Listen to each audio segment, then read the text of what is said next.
Good morning, 5 o'clock here, and I'm Joan Jones with your top stories. Look at that. We're at 52 degrees this morning, and our high temp around 78 with sunshine. Going to be another beautiful day. Well, first things first, tariffs on all steel and aluminum imports from all trading partners began overnight. President Trump saying there are no exceptions or exemptions. 25% or whatever it may be. It may go up higher, maybe go up higher. Look, the higher it goes, the more likely it is they're going to build. And ultimately, the biggest win is not the tariff. That's a big win. That's a lot of money. But the biggest win is if they move into our country and produce jobs. That's a bigger win than the tariffs themselves. The European Union has already responded, saying member states would place their own tariffs on U.S. goods worth about $28 billion. Over at the Tennessee State Capitol yesterday, Channel 4 saying those people from around the state who came to Nashville to protest a bill that allows school districts to deny access to undocumented immigrant students or enroll them and charge tuition or enroll them without charging tuition if they want. It's headed to the full House Education Committee now after passing the K-12 subcommittee yesterday. House Majority Leader William Lamberth explaining why lawmakers are pushing this. Every district in this state right now primarily asks for three things when a child enrolls in school: a birth certificate, proof of residency, and proof of immunizations. Two out of those three they can actually enforce. The third, they cannot. This gives an option to the local districts to require that proof of citizenship, just as they require proof of residency or immunizations. Now, critics say this bill runs counter to a 1982 Supreme Court decision that guarantees all children access to a public education. Market numbers report here brought to you by Beacon Capital Management, online at beaconcm.com. A whiplash day for stocks on Wall Street as markets tried to recover from yesterday's losses, but dropped again. The Dow lost 478 points. The Nasdaq ended down 32, and the S&P lost 42 points. The S&P 500 is flirting with correction territory. The index is more than 10% below its all-time high. The back-and-forth swings are a result of investors worried about President Trump's economic moves and how much they're willing to take. The latest tariff threat: Canadian metals. Airlines say they're starting to see Americans change their spending habits with fewer bookings. They point to economic uncertainty and several recent crashes. No longer will bags fly free. Southwest Airlines will soon charge customers a fee to check bags, starting with bookings on May 28th. Michelle Franzen, ABC News. Now, stock futures this morning really not looking too bad. We've got Dow futures up 185, NASDAQ futures gaining 153, S&P futures, they're up 37 points. That's the latest news. We've got your traffic and weather ahead. I'm Joan Jones, WTN News.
Well, checking out the major roads heading in this morning, things are looking really good for a Wednesday morning. We're also seeing that there is spring break for a lot of folks, including Metro Nashville public schools. So there may be lighter volume on the roads today. Keep in mind, too, in Nashville on Holt Road between Brookview, Forest Drive, and Nolansville Pike, that construction project has that closure there until summertime. In probably around the July area. That is traffic every 10 minutes every morning on Super Talk 99.7 WTN.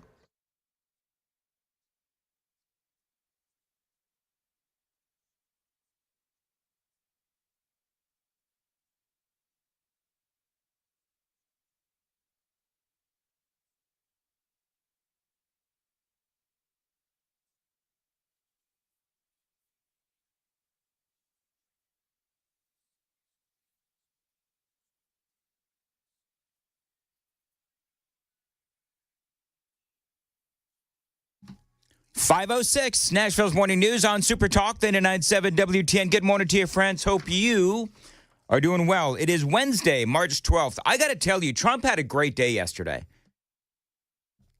Seems like, at least for right now, he has won the trade war with Canada. We'll get into that momentarily.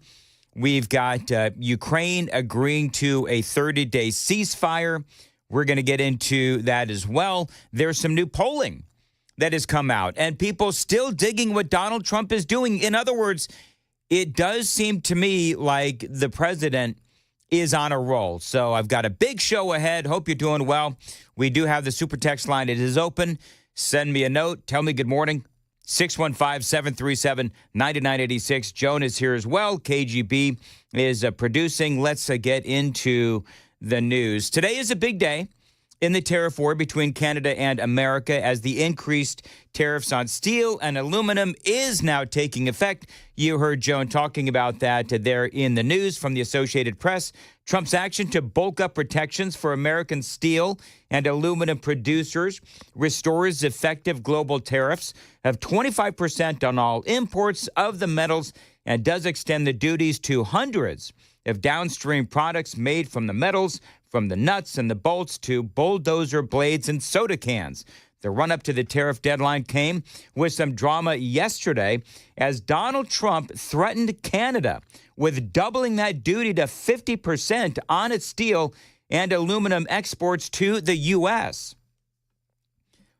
Now, personally, I found all of this to be rather entertaining, but you do remember this from yesterday. We were talking about this, where you did have Canadian Premier Doug Ford. He is from Ontario, Canada, and he was talking all kinds of trash. I will not hesitate to shut the electricity off completely. Remember all this? He was threatening to cut the electricity to New York and Michigan and Minnesota.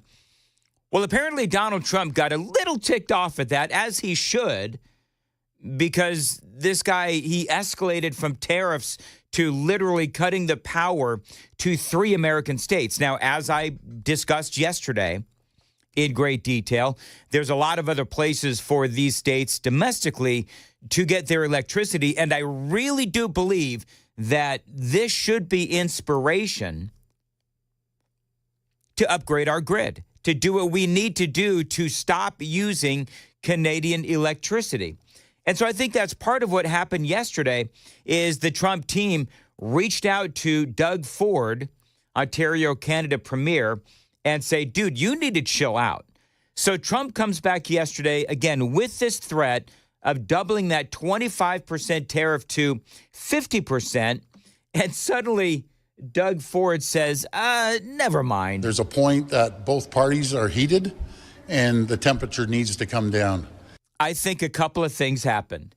I think that Trump's team did reach out to him, and Trump's team did say, dude, you need to chill out or else. Now, listen to how Doug Ford, Ontario, Canada Premier, frames the conversation. And Secretary Lutnick has sent out an olive branch to us to come down and immediately meet with him, meet with the whole trade administration, and discuss the future. Yeah, so you can tell he's been humbled. You can tell that he has been humbled, and he had to go in front of the microphone. He had to make nice with the Trump administration. Ford and his team, I guess what's happening now is they're flying in to see Donald Trump's team tomorrow.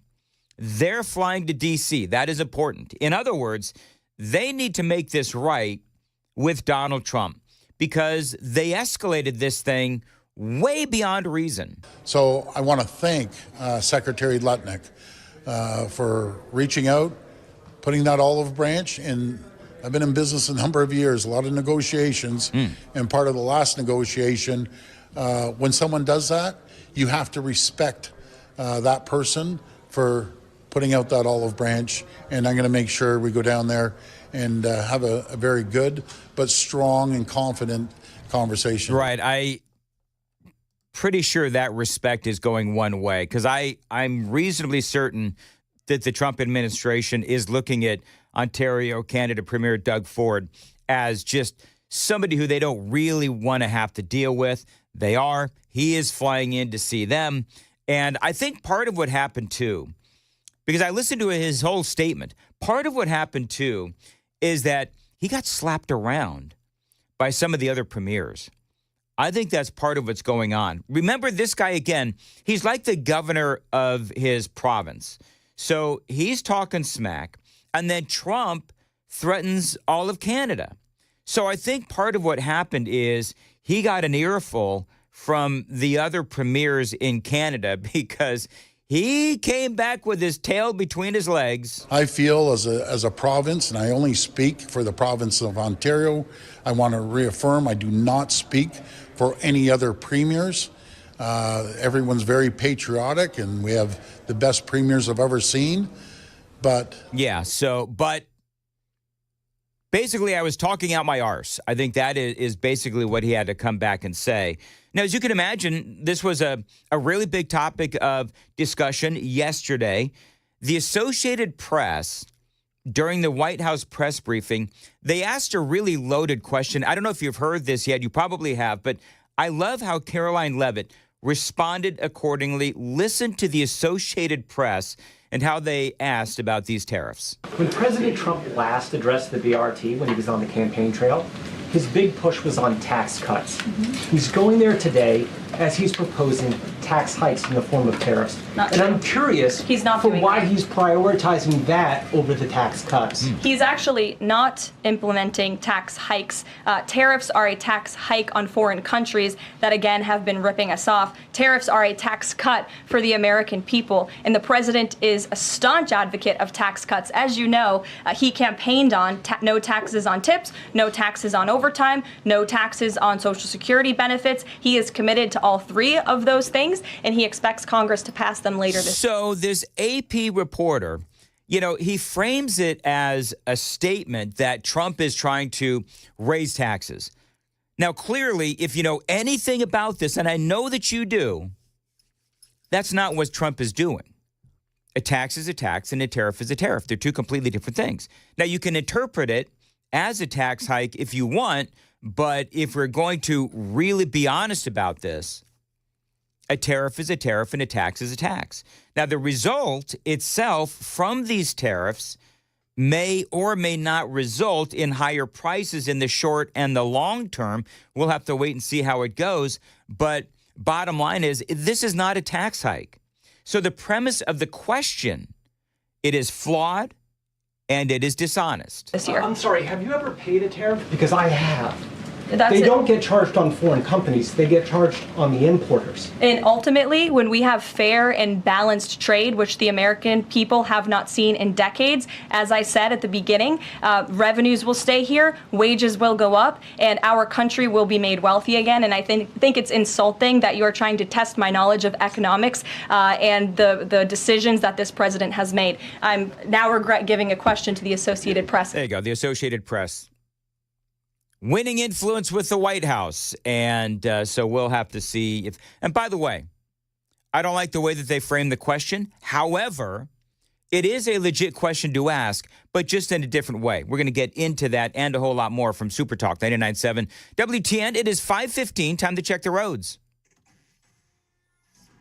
Checking out things on the major roadways this morning. Everything looks good. And keep in mind, there may be just a little less volume on the roadways this morning as a bunch of the school systems around here are on spring break. Traffic every 10 minutes every morning on Super Talk 99.7 WTN. Thank you very much. 5:15. As far as your weather today, a high of 75 and sunny. And I was out at the park yesterday. I'm going to go out to the park today. Those two really white Q-tip looking things that you see at Charlie Daniels Park is going to be my legs. Because I need to get out into the sun. I need to get some sun. And I think today might be the first day of shorts wearing season for me is perhaps today. I'm going to break out the jorts, Joan. You're going to get the jorts I'm going to break going? out the jorts. Yeah. Are you going to spread out a blanket and put some tanning lotion on and put some aluminum foil on some box and so that you get a little tan on your face too? Sure, that's what I'm going to do. Yeah. I'll Absolutely. bring the camera. Yes. I got to tell you, it was really nice yesterday. I was actually breaking out in a sweat. Yeah. So it was nice, actually. So now today it's going to be 75, right now 56 at Super Talk 99.7 WTN. Joe, did you hear the way the AP framed that question? Oh, yes. That was the AP, of course. Of course it was. Yeah. And as a journalist. Have you ever paid a tariff? Right. I mean, as a journalist, you know, and I know as a recovering journalist, that the way that he framed the question was accusatory. Yeah. Oh, There's other ways to frame that question and ask that question and not try to make it into like a statement, which is exactly what he did.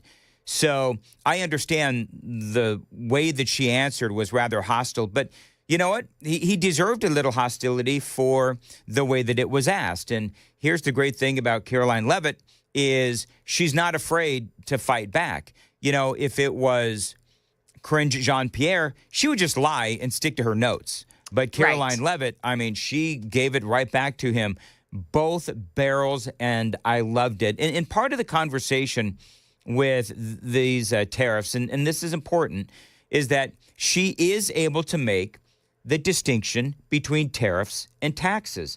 This guy from the Associated Press clearly came in with an agenda, and that's fine.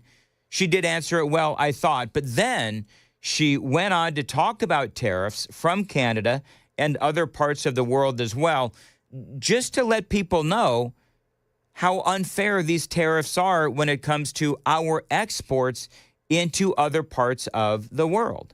If you look at the rates of tariffs across the board that Canadians have been imposing on the American people and our workers here, it is egregious. If you look at Canada, American cheese and butter, nearly 300% tariff.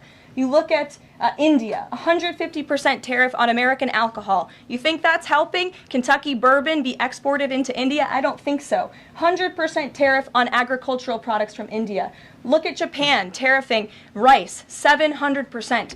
President Trump believes in reciprocity, and it is about dang time that we have a president who actually looks out for the interests of American businesses and workers. And all he's asking for at the end of the day are fair and balanced trade practices, and unfortunately, Canada has not been treating us very fairly at all over the past several decades. So make him a state. I'm just kidding. I loved how Gary and Eric over the on the overnight show, Red Out Radio, great show. And they were making the case, and it's a case we've all made, where United States does not want Canada as a state. One of the things that Caroline Leavitt did during the White House press briefing yesterday, she continued to talk about the White House talking point of making Canada a 51st state. And they made the argument last night, Gary and Eric did, that, listen, here's the thing. They are full of liberals. We don't need that kind of representation in the House of Representatives or the Senate. Because Canada, by and large, I mean, they're all just a bunch of progressives. So if we actually made them a state, then the House of Representatives would, quite frankly, permanently be in the control of the Democrats. When this whole thing started, we were talking about that. It's like Canada... Trump knows that they're liberal, right? And we don't necessarily want them as a 51st state because we've got our own problems with progressives here. We don't need to import their own issues. So anyway, there you have it. Good day for Trump yesterday. Am I interpreting that appropriately, do you think, Joan? I do. Good day for Trump. It's I like do. this premier from Canada has to come back tail between his legs after threatening 3 of our states. And, let's be honest, if you threaten 3 of our states, you're threatening all of us. That's number one. So he has to come back tail between his legs. That one gave me the most joy. I don't know. I don't know why, but that one gave me a lot of joy. Well, you've been hearing me, play this jackhole's audio for the past week or so. And, it's always great when these people talk tough. But then when Trump lowers the boom, it's almost like the mafia. Do you know what? The guy in the Doug Ford, the premier of Ontario, you know what happened? He got a horse head in his bed. Yes, I think he may have. That's what happened. And again, great news with the Ukraine. We're going to talk about that and a whole lot more. Very busy day on Super Talk 99.7. It's 5:21 now. Joan Jones is in the WTN newsroom. Joan, what's coming up? Yeah, so welcome to Tariff Wednesday. Some of the Trump tariffs have taken effect overnight. We'll also tell you what Speaker Mike Johnson's secret sauce is to get legislation across the line, like that budget bill that happened yesterday. Those stories and more. So here's what you need to do, Joan. Mm-hmm. Instead of saying, hump day, I need you in the next newscast, you've got to say, Tariff day. That's what you... I'll do my best. I'll practice. You do that. Yeah. 5:21 on WTN.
526.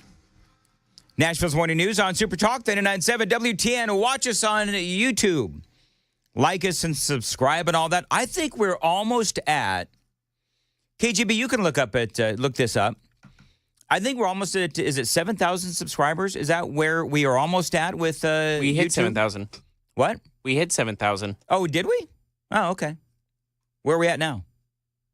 Just at 7,000. I don't think we're at 7.1 yet. But Okay, listen, I'm going to take credit for the 7,000th subscriber. That's what I'm going to do. Just the one guy to make it 7,000? The one guy that made it 7,000, he did it at my behest. Thank you. And you know what I think Hey, it no is? one else is on the air to dispute that, so you own it. That's exactly Yeah. right, Joan. Yeah. I've gone ahead and I've planted my flag. I've staked my claim on number 7,000. I think it was the Daily Dan poll that put us over the top. Oh, definitely. I think that's what it was. Anyway, like and subscribe to the ever-growing YouTube channel. And every day we have the Daily Dan poll. Now, today, this is going to be interesting. Thomas Massie versus Donald Trump. Who do you stand with? Now, you know, the House also, again, a great day for Trump yesterday. The House has now passed that continuing resolution. Off it goes to the Senate. The one guy that voted against it amongst the Republicans, of course, was Thomas Massie. And so Trump is now going after Massie big time, saying Congressman Thomas Massie of beautiful Kentucky is an automatic no vote on just about everything, despite the fact that he has always voted for continuing resolutions in the past. He should be primaried. And Donald Trump says, and I will lead the charge against him. He's just another grandstander who's too much trouble and not worth the fight. He reminds me, Donald Trump says, of Liz Cheney before her historic, record-breaking fall from grace. The people of Kentucky won't stand for it. Just watch. Do I have any takers? Trump wrote in the Post. So Trump is threatening to, and Thomas Massie, people love Thomas Massie. They really do.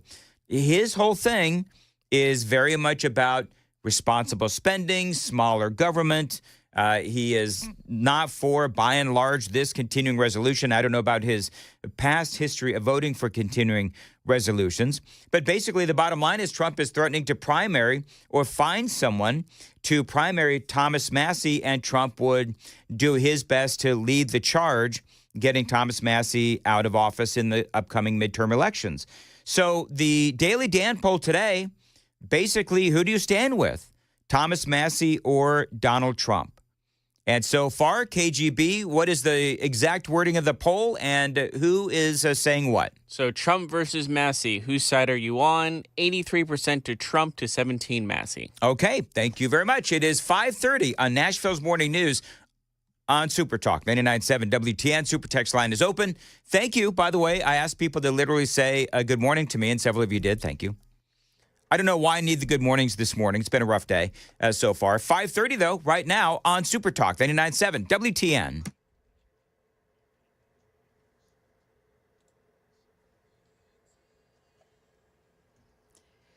Hello there. It's now 5:30. I'm Joan Jones with your top stories. President Trump's 25% tariffs on aluminum and steel products began at midnight.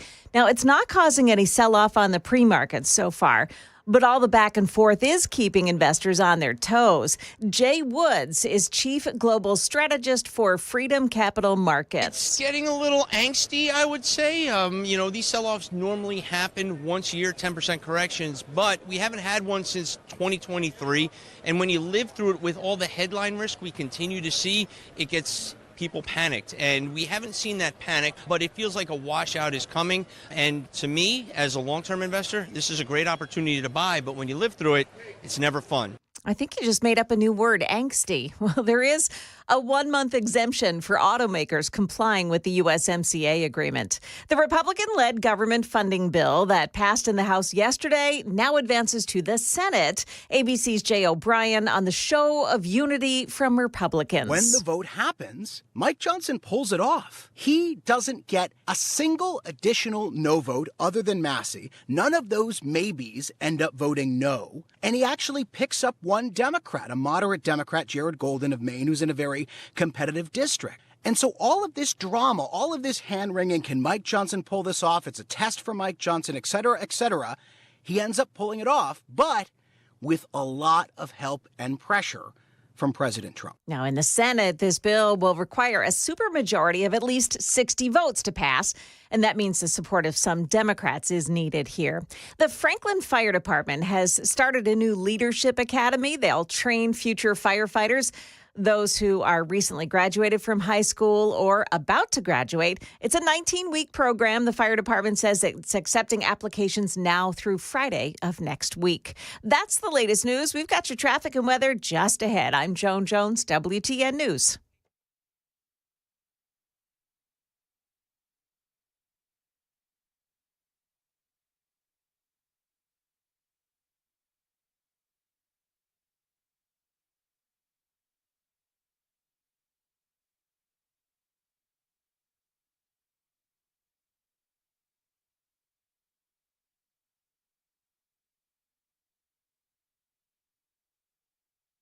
Did you know you're overpaying for your health and wellness products? With over 20 company-owned brands offering its members vitamins, supplements, wellness, and skincare products, you're able to save up to 70% off retail. Members Nutrition can't change your life, but we can change the way you live.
Looking really good so far this morning. No problems on any of the major roadways heading in. Just some construction spots, and you know where they are. Of course, you've got the one out at BNA. It's road work to install a diverging diamond on Donaldson Pike at I-40. That'll be there for, the next couple of years. Traffic every 10 minutes every morning on Super Talk 99.7 WTN.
537, Nashville's Morning News on Super Talk 99.7 WTN.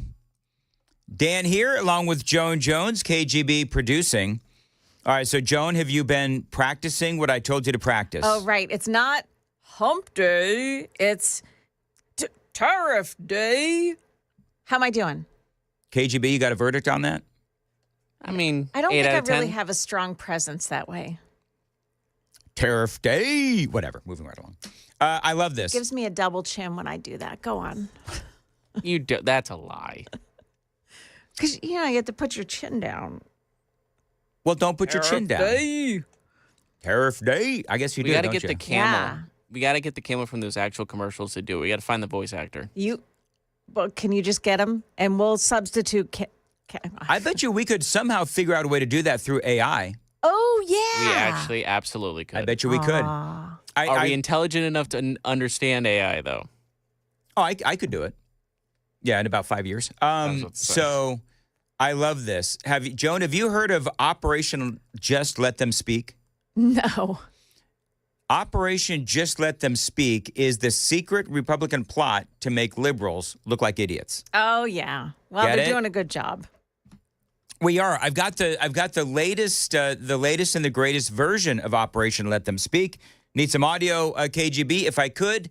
This is, this Senator Elisa Slotkin. Yeah. She is the up-and-coming rising star of the Democrat Party, and she, of course, was on The View, and she compared America to an angry teenager. Right. I think there's a feeling in the country. I mean, I often say this.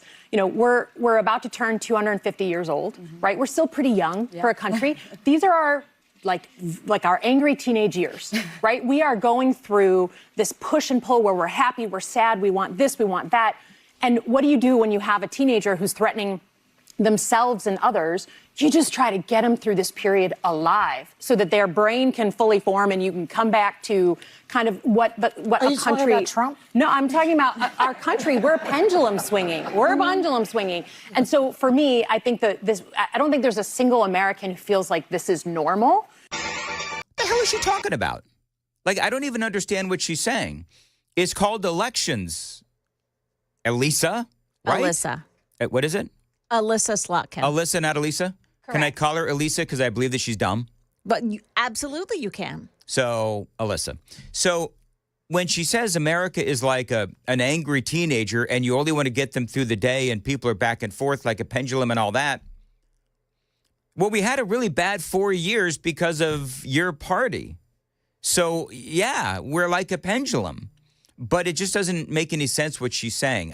Did you understand that, or am I just having a slow day? No, maybe you could play it back again and let us all. You want to hear the stupidity again? Yeah, sure. Alyssa Slotkin, and do you agree that America is like going through our angry teenage years? Right. I think there's a feeling in the country. I mean, I often say this. We're about to turn 250 years old, right? We're still pretty young for a country. These are our like our angry teenage years, right? We are going through this push and pull where we're happy, we're sad, we want this, we want that.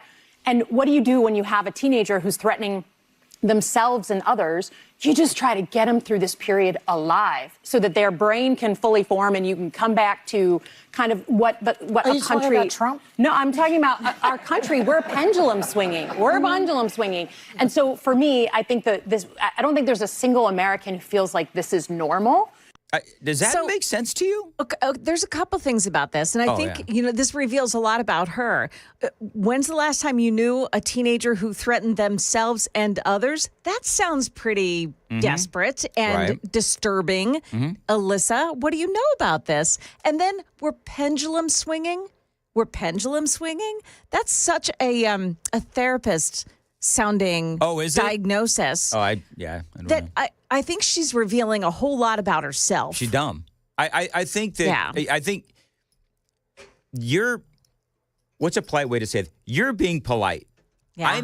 I'm saying this woman is an idiot, and her comparing America to an angry teenager just doesn't make any sense. No. And if we're angry, it's because we have all of these illegal aliens now in our country that we're trying to get rid of. We're trying to clean up the mess that her party left, And now we're happy because Donald Trump is in office and he's actually accomplishing stuff. So, yeah, we were angry and upset for the last 4 years. We got so angry and so upset that we diminished the power, Alyssa, that your party has. And now we're happy. Right? I think I've got that right. I think so. Okay, good. Yep. Hey, John Rich took to the socials yesterday. Have you heard about this, Joan? No. John Rich took to the socials yesterday, made a very big deal out of this. So he's put WSMV Channel 4 on full blast. Not for telling us all how to dress every day. Ah, darn. But he's produced a song called The True Colors, and it is an incredible song by a band called the Duggar Band, Jordan and Seth Duggar. And they went around calling local TV stations, asking them to play the song. And again, it's called The True Colors. And apparently, they came back and they said, no, you can't come on and perform that song because, well, it's just too political. Oh. Crazy, right? But then they get an email from WSMV basically telling them, guys, we didn't realize what the lyrics were in the song. We find these lyrics to be too politically biased from a news station. So we're not going to let you play that song, but you can come in and play another song if you want to. What's crazy is... Hold on, the WSMV here. Yeah. Yeah, the TV station. You... Seriously? Yeah. It's and here's the thing. It's not a political song. It's about America and the freedoms we have. It is definitely pro-American. In the video with John Rich, who, again, produced this thing, the Duggars read the lyrics, some of the lyrics to the song. I ain't leaving here. I'm an 8th generation, God-fearing, blue-collar with the flag waving. I don't wait for the 4th of July. It's year-round, lifelong American pride. Right here, right now, I'm drawing the line. If this country ain't something you can stand behind, then that's the difference between me and you, because my true colors are red, white, and blue. Right. I mean, that's not a political song. Oh, my gosh. And they thought that was too political. Yeah. That is clearly a pro-America song. And so John Rich is angry. And you know, this really what it seems to me, the content of this song does seem to me to be like a reaction or a response to all of those people that are like, oh, you know what? We're going to leave. We're going to go to Canada, whatever it is, because of Donald Trump. And John Rich, he's angry because he says that they clearly were not allowed to play the song. And so the guys called me and they said, can you even believe this? What should we do? I said, well, under no circumstances do you kiss the ring of some liberal, commie-acting news organization like WSMV telling you that your freedom of speech doesn't mean anything to them, that they're going to dictate what you get to sing. Under no circumstances do you go in and play anything else. So they didn't. Yeah, so they didn't. So listen, WSMV may not play the song, but I will.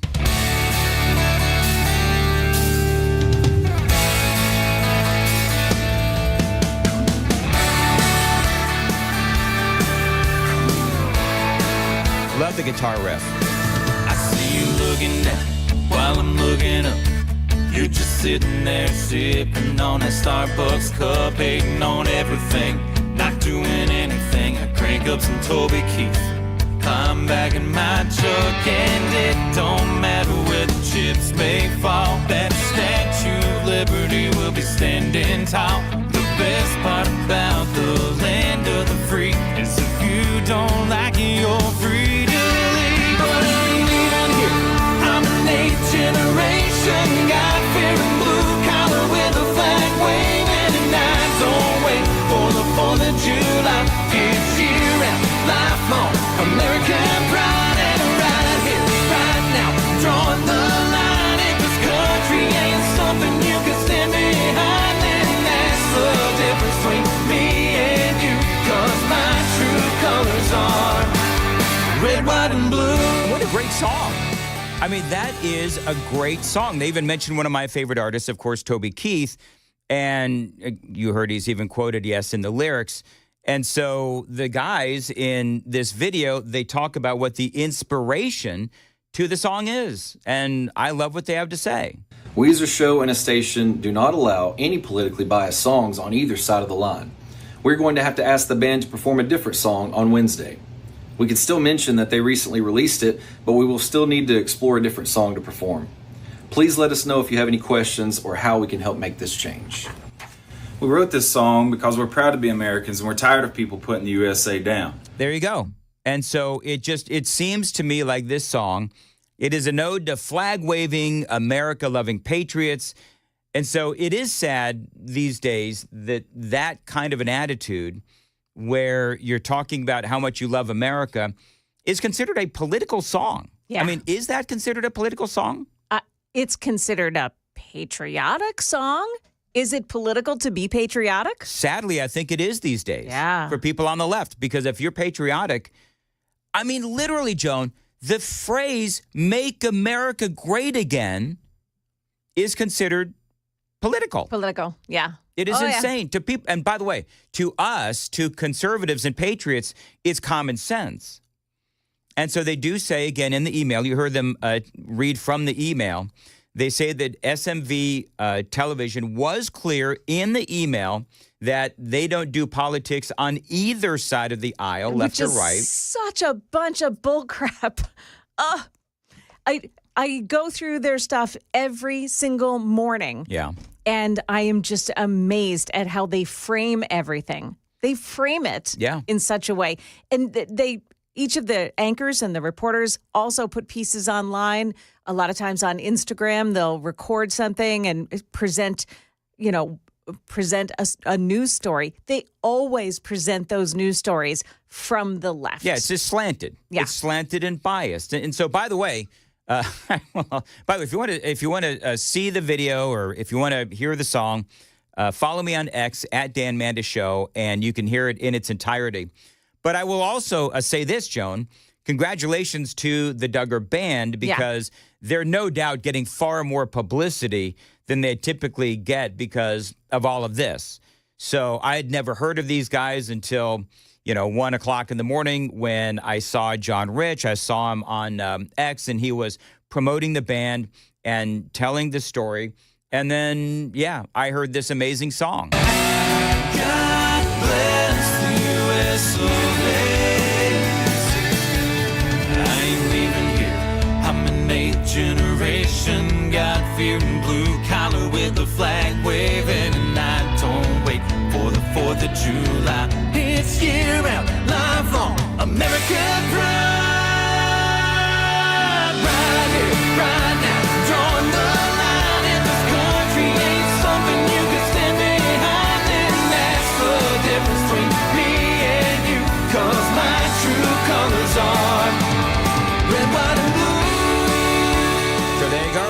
There you go. That is the Duggar Band, produced by, of course, John Rich, a great American. He's been on this show a time or two, and I would love to have him on, but he's on vacation somewhere. But, congratulations to these guys because they're getting a lot of love, as they should be, not only for the song, but also people standing up for them, standing up for their song, and standing up for America, and actually singing about how great America is. And WSMV, I don't know what they're thinking, but to me, being pro-America is not a political statement. It is just not. So bad move on SMV's part. Well, absolutely. Unbelievable. 5:51, Nashville's Morning News. By the way, again, you want to check out the whole video. Follow me on X at Dan Mandis Show. You can see it there. Joan Jones has the news coming up at 6 o'clock. And Joan, what do we got? Well, not one, but two agencies got doged yesterday. We'll tell you about that. Also, a shooting in Antioch has been tied to a Mexican national who's already been deported not one, but 2 times. Those stories coming up at 6 o'clock on Super Talk 99.7 WTN.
5:56, Nashville's Morning News on Super Talk 99.7 WTN. Good morning to you, friends. Want to remind you of some audio that I played yesterday.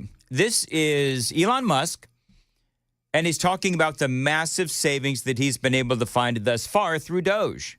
I'm just here trying to make government more efficient, eliminate waste and fraud, and so far we're making good progress, actually. So our savings at this point exceed $4 billion a day. Mm-hmm. So it's very significant. You think you'll wind up getting to $1 trillion? Yeah. Of savings?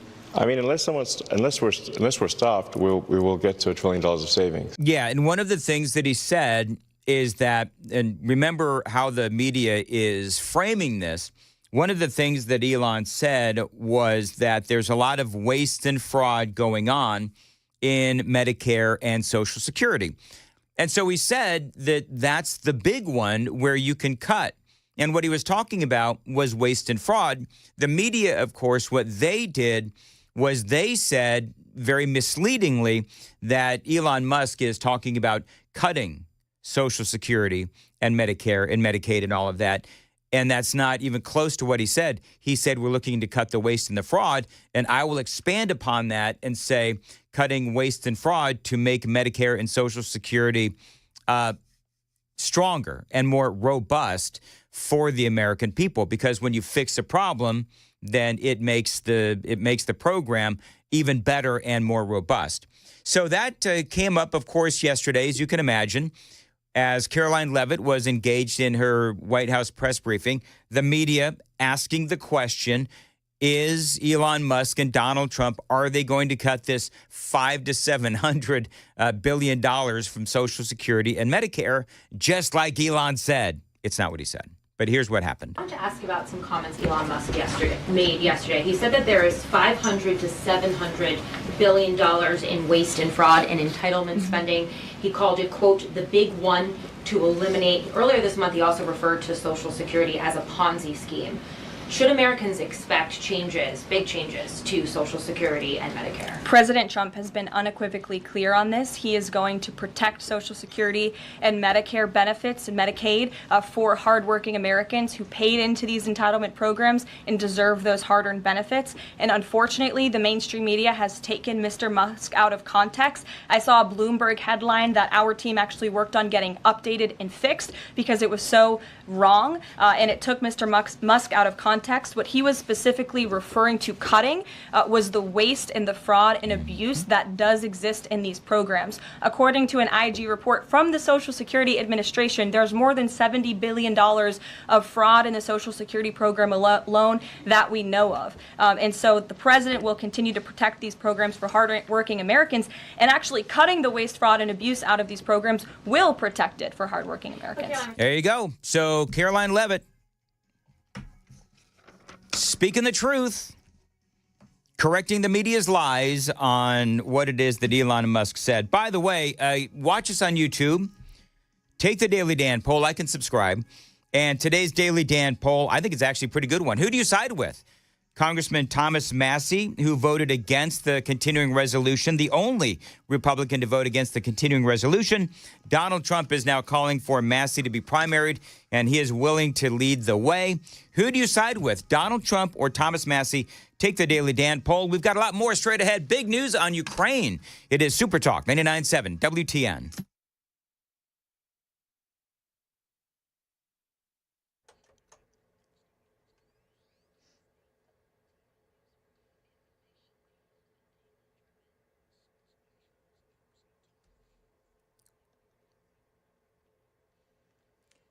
Good morning, 6 o'clock now. I'm Joan Jones with your top stories. Got a heads up for drivers this morning in White House on 65 southbound lanes past Bethel Road, exit 104. There's a crash and it's taken out the left lane. Pretty slow around that area. We've got more to come here right after the news. Mass layoffs are underway now at the U.S. Department of Education. Last night, staffers were told to gather their belongings and work from home today. But 1,300 of them have already received their pink slips effective today. Of course, President Trump has promised to try to close down the Department of Education. He can't actually do that without an act of Congress. In some ways, this move is not surprising, but that doesn't mean it might not send shockwaves throughout the country. That's ABC's Mary Alice Parks. Meantime, the Environmental Protection Agency has eliminated all so-called environmental offices. The agency had placed about 160 employees on paid leave last month. That's over now. EPA Administrator Lee Zeldin saying the offices were closed in accordance with President Trump's executive order that eliminates DEI from the federal government. In D.C. yesterday, by a vote of 217 to 213, the House passed a spending bill that funds government agencies through the end of September. ABC News national correspondent Stephen Portnoy has more on that from Washington. With the passage of the measure nearly along party lines in the House, the ball is now in the Senate's court, and their Democrats have a choice to make. They can swallow their concerns that this bill does nothing to prevent future DOGE-related cuts, and they can send it to the president's desk, or they can block it with a filibuster. But that would mean a shutdown Friday night. And Republicans would own the argument that it was Democrats who shut the government down. A Mexican national is accused of shooting a man in front of that man's 7-year-old daughter in Antioch. And the Mexican national has now been indicted. Police say 36-year-old Jose Guadalupe Vasquez Delgado shot the man during an afternoon of heavy drinking, and then he ran from the home, leaving behind his Mexican passport. Immigration officials say Vasquez Delgado had been deported from the U.S. to Mexico on at least 2 prior occasions. If convicted, he faces up to 17 years in prison. You may see some emergency crews around Nissan Stadium today. Don't worry, though, that's just a drill. The fire department says they'll do exercises to test security measures to make sure everyone is safe during games and concerts. That training will last from 7 o'clock this morning until 1 o'clock this afternoon, and they say those drills should not affect traffic. Money news brought to you by Beacon Capital Management, online at beaconcm.com. We've got stock futures pointing upward this morning. Dow futures up 202, NASDAQ futures gaining 155, and the S&P futures are plus 38. Just got some good news in too. Weekly mortgage demand surged last week, and interest rates dropped for the 6th straight week. That'll certainly help out the housing market. That is the latest news. Traffic and weather next. I'm Joan Jones, WTN News.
Okay, got a crash. It's on southbound 65. It's just past Bethel Road, exit 104. And the crash has taken out the left lane of traffic there. The stop-and-go traffic there from Newhall Road overpass. You do also have some construction set up this morning, of course, on the riverfront, 2nd Avenue North between Demonbreun Street and Union Street.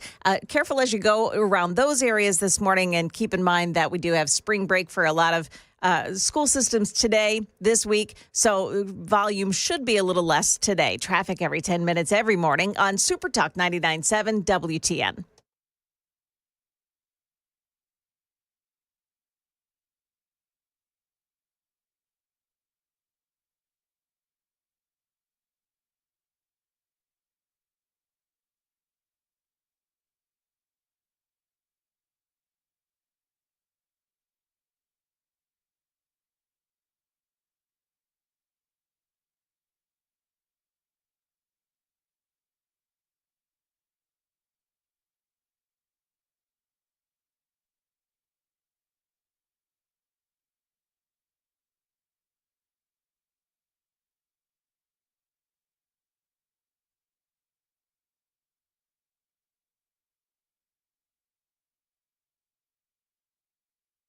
This.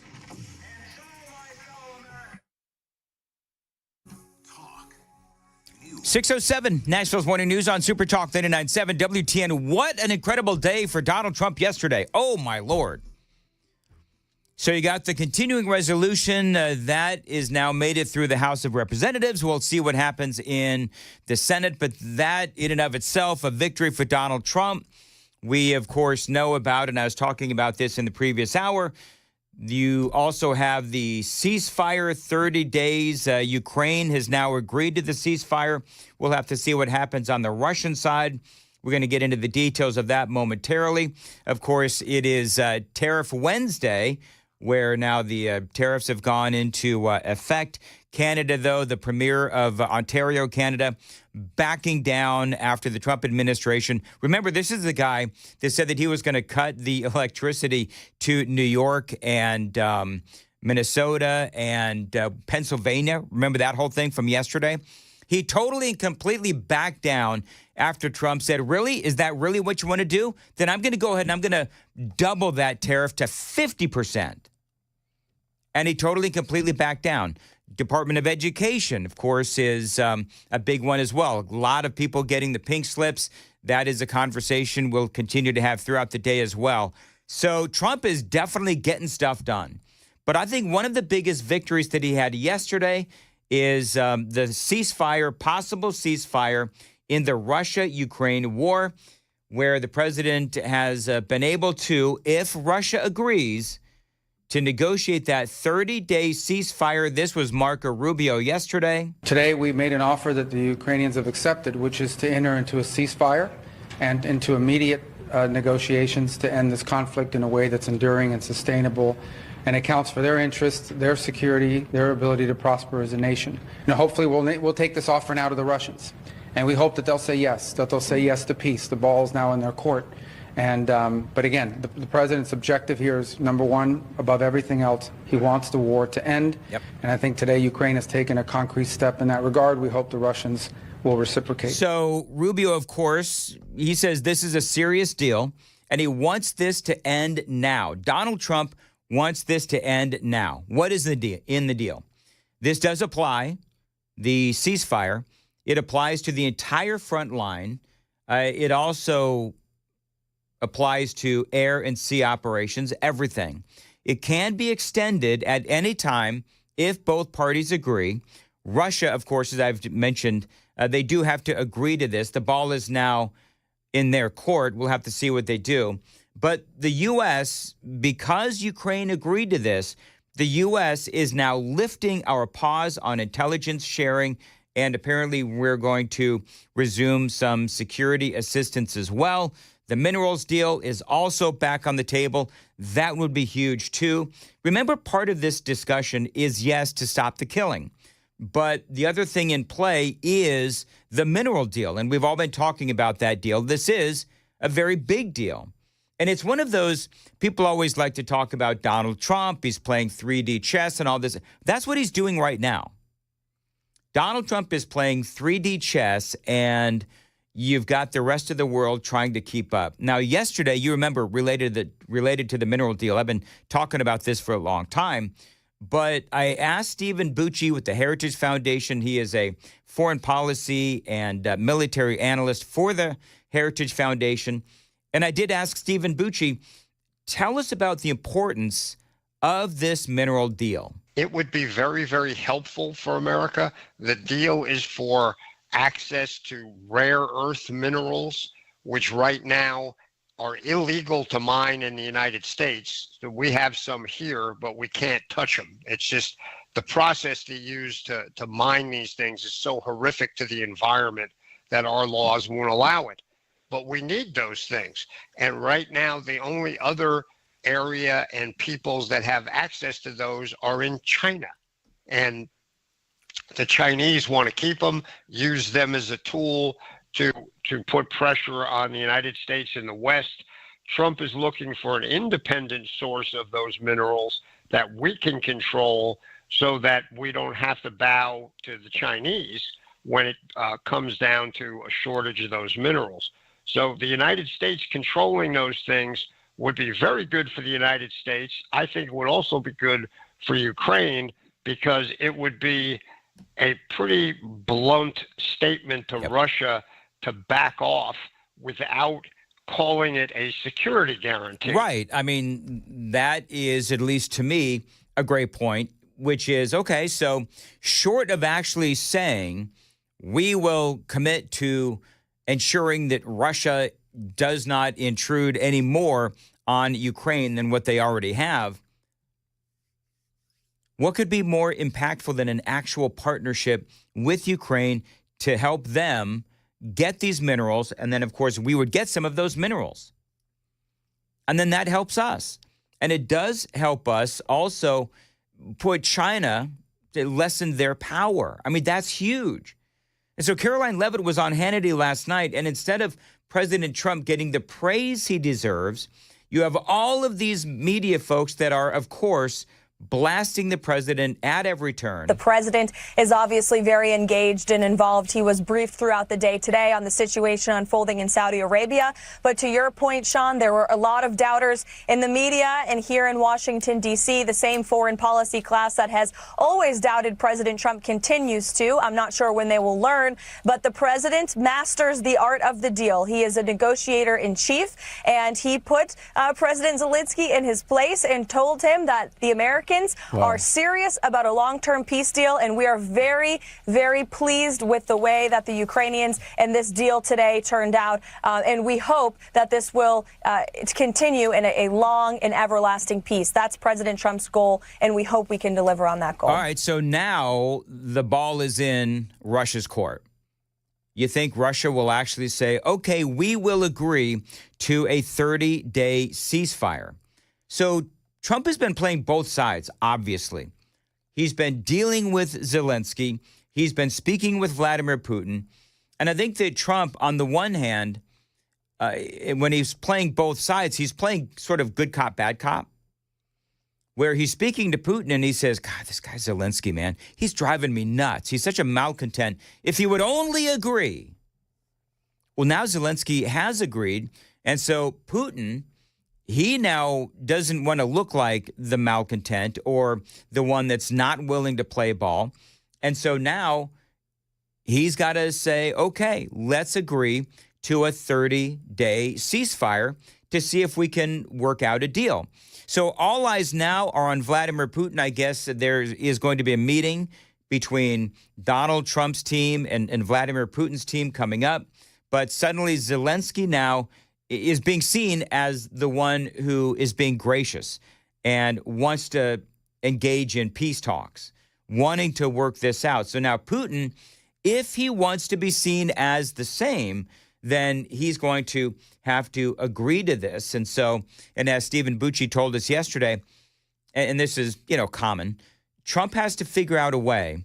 Marco Rubio and Scott Bessent and his entire team, they've got to figure out a way to ensure that Vladimir Putin and Zelensky can both come out with a win. Because ultimately, that will be a win for America. By the way, did you see this? J.D. Vance's cousin has now come out and is blasting the vice president. Did you see this, Joan? I did not. This is the most ridiculous thing I've ever seen. It's like the Trump family all over again. It is so stupid. I've got the audio coming up next. It is 6:15. Time to check the roads on WTN.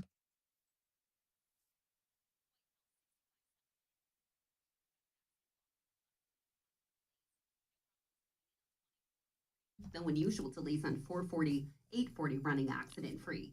I'm Christy O'Brien. As far as your weather goes, it's going to be a nice day today, a high of 75 and sunny, right now 54 at Super Talk, 89.7 WTN. So J.D. Vance's cousin, Nate.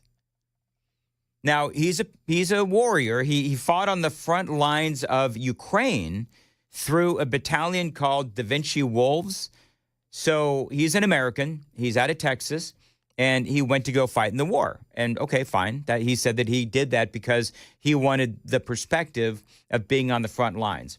But then he goes on CNN to put his cousin, J.D. Vance, on full blast, along with Donald Trump, for what he says is their support of Russia. And so first he spoke as a guy who did fight on the front lines. I think if you try to deal with Russia through an American lens, it will come back to bite you. They don't necessarily think like we think. And I'm talking about their political class. I've personally witnessed them shooting their own troops on enough occasions that it wasn't just an isolated incident. It's happened quite a bit, enough to the point where you could consider it to be policy if troops are retreating. All right, and this was totally from the Ukraine side, and we do know that that is going on. We've seen that for a long time. We also know that Ukraine is literally kidnapping people off the street and putting them on the front lines, and we also know that Zelensky has not allowed an election in years since this whole thing started. But he goes on. These people, as a policy, will eat their own. So they will not hesitate to eat an American president or American vice president. They don't care what we think. They're not our allies, and they never will be, not at least for a generation. So that is the cousin of J.D. Vance. And, I would say, okay, but what about the fact that J.D. Vance and President Trump, literally what they're trying to do is stop the killing? Now, he does say that if the war ends and Donald Trump lifts sanctions against Russia, then they will just turn their country into a war machine. And I've got that audio, but it's like, well, what do you think they are now? And they're going to build a war machine out of it, right? That's what they're going to do. And the concept of an imperialistic, aggressive, modernized military Russia who has learned their lessons about modern combat is problematic for our future. So according to J.D. Vance's, I don't know if it's a long-lost cousin, but according to J.D. Vance's cousin, it's much better to just keep killing, keep funding the war, allow this to escalate into World War III. And the thing that I find so funny about this is not the fact that this guy's speaking out. I mean, he's allowed to speak out like any American. But it's the CNN puts this guy on the air like he has any authority just because he's J.D. Vance's cousin. Now, I appreciate the fact that the guy is a warrior. I appreciate the fact that he went and, he fought for Ukraine against Russia, whatever. But how desperate is CNN to go out and find J.D. Vance's cousin?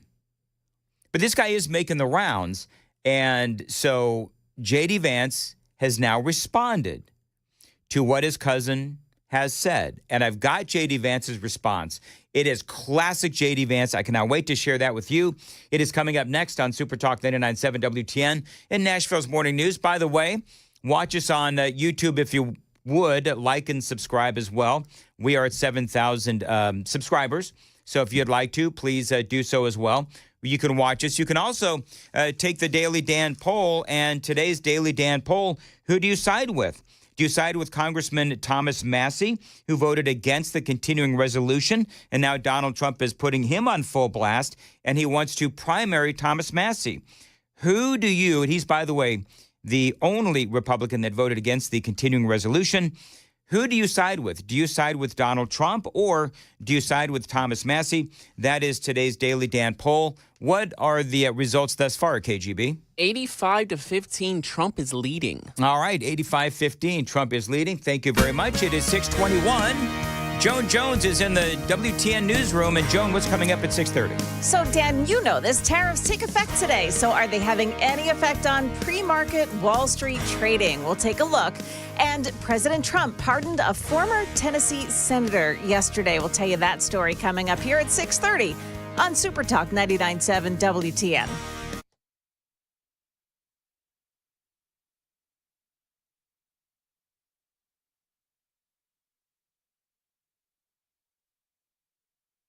Facebook, X, and Twitch. Yes, we did. It is 6:22 on Super Talk 99.7. Dan Mandis here for my friends at DT McCall's. Listen, right now they are selling gun safes, sales tax free. You know that DT McCall's is the largest Liberty gun safe dealer in the state of Tennessee. Why? Well, it is because they offer free delivery and free setup. Now, you compare that to a lot of these other places. They are going to charge you $500 at least for delivery and setup in bigger models and $300 for smaller models. But DT McCall & Sons, they deliver every safe for free every time, period. No setup charge either. So this is why you need to buy your next Liberty gun safe from my friends at DT McCall's. Find them online. It is dtmccalls.com for locations and information. They do have 5 locations across Middle Tennessee: Carthage, Cookeville, Lebanon, Lafayette, Franklin. Always online. Tell them Dan told you to reach out. dtmccalls.com.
$6:34 on Super Talk, $6:24 on Super Talk 99.7 WTN. Dan Mandis here. Listen, it is spring cleaning time. Zero Res is offering a great way to get your carpets clean and save you money. Now, I've been a customer of Zero Res for years because they don't use harsh chemicals and they don't use harsh soaps. That is really important to me. They use powered water. That's it. That means pure safety for your family and your pets. No, I'm not a big fan of chemicals in my carpet. I got now a grandson that is crawling around, and so it is important to me to have chemical-free carpets. Now, not only does Zero Res have the highest approval rating possible from the Carpet and Rug Institute, they are the #1 cleaning system in the nation by an independent testing laboratory. That is how they rated Zero Res #1. Now, when Zero Res cleans, there's nothing left behind. They've also got great reviews on both Google and Facebook as well. And yes, from the Mandis household too. Right now, they've got a great deal for March from Zero Res. 2 rooms of carpets cleaned for $109. 25% off of area rugs. One more time. 2 rooms of carpets cleaned for $109. 25% off of area rugs, too. Restrictions may apply. Call them 615-535-9376. 615-535-9376. Book online, ZeroResNashville.com. From the United Structural Systems WTN Traffic Center.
627, Nashville's Morning News on Super Talk 99.7 WTN. CNN has unearthed J.D. Vance's cousin.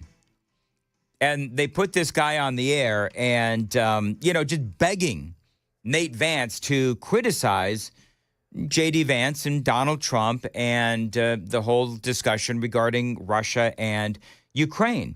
And so she gave, this was Erin Burnett, and she gave J.D.'s cousin Nate softball question after softball question, including inviting him to criticize J.D.'s part in the now infamous meeting with Zelensky. You should be thanking the president for trying to bring it into this conflict. J.D. Vance was seen as widely seen as the instigator, in that moment, right? When he got it, you should show appreciation, and he was angry. Yeah. You obviously have known him his whole life. Did it surprise you, the way he acted in that moment? I was surprised. I think what surprised me the most was, regardless of the situation, there's a certain level of decorum that should be reached. And, I'm not naive enough to think that, national leaders don't debate behind closed doors. But when you do that and you publicly, kind of ridicule someone in public, that they have to almost defend themselves. So it was really disappointing to see it for me. I disagreed with that. So that tact. Remember that I played you all the audio of all of the times that Zelensky was poking the bear with Donald Trump. And so that whole thing was, in my opinion, on Zelensky and not J.D. Vance or Donald Trump. But remember, they bring J.D. Vance's cousin on to criticize him. Yeah, I guess I don't know how to put it. He's not returning your call on this issue that you know so much about. Well, I can't, in all fairness to J.D., say that he received that message and then ignored it. I can't. Yeah. I can't do that because I don't know that he got it. But I did reach out. But regardless of whether or not I reached out or not, he definitely knew I was there and at no point tried to make contact, and there were ways to do that. If a wise person, if they're going to make a decision, tries to find every available piece of information to kind of come to a conclusion about something, and this is such a dramatic issue, or such a serious issue that, why not seek out every piece of information? He certainly doesn't have to take my advice, but I do find it a little strange that he never sought the advice in the first place. You want to talk about an act of desperation from CNN, unearthing J.D. Vance's cousin to criticize him. I love how J.D. Vance responded. That is coming up next. It is Nashville's Morning News on Super Talk 99.7 WTN.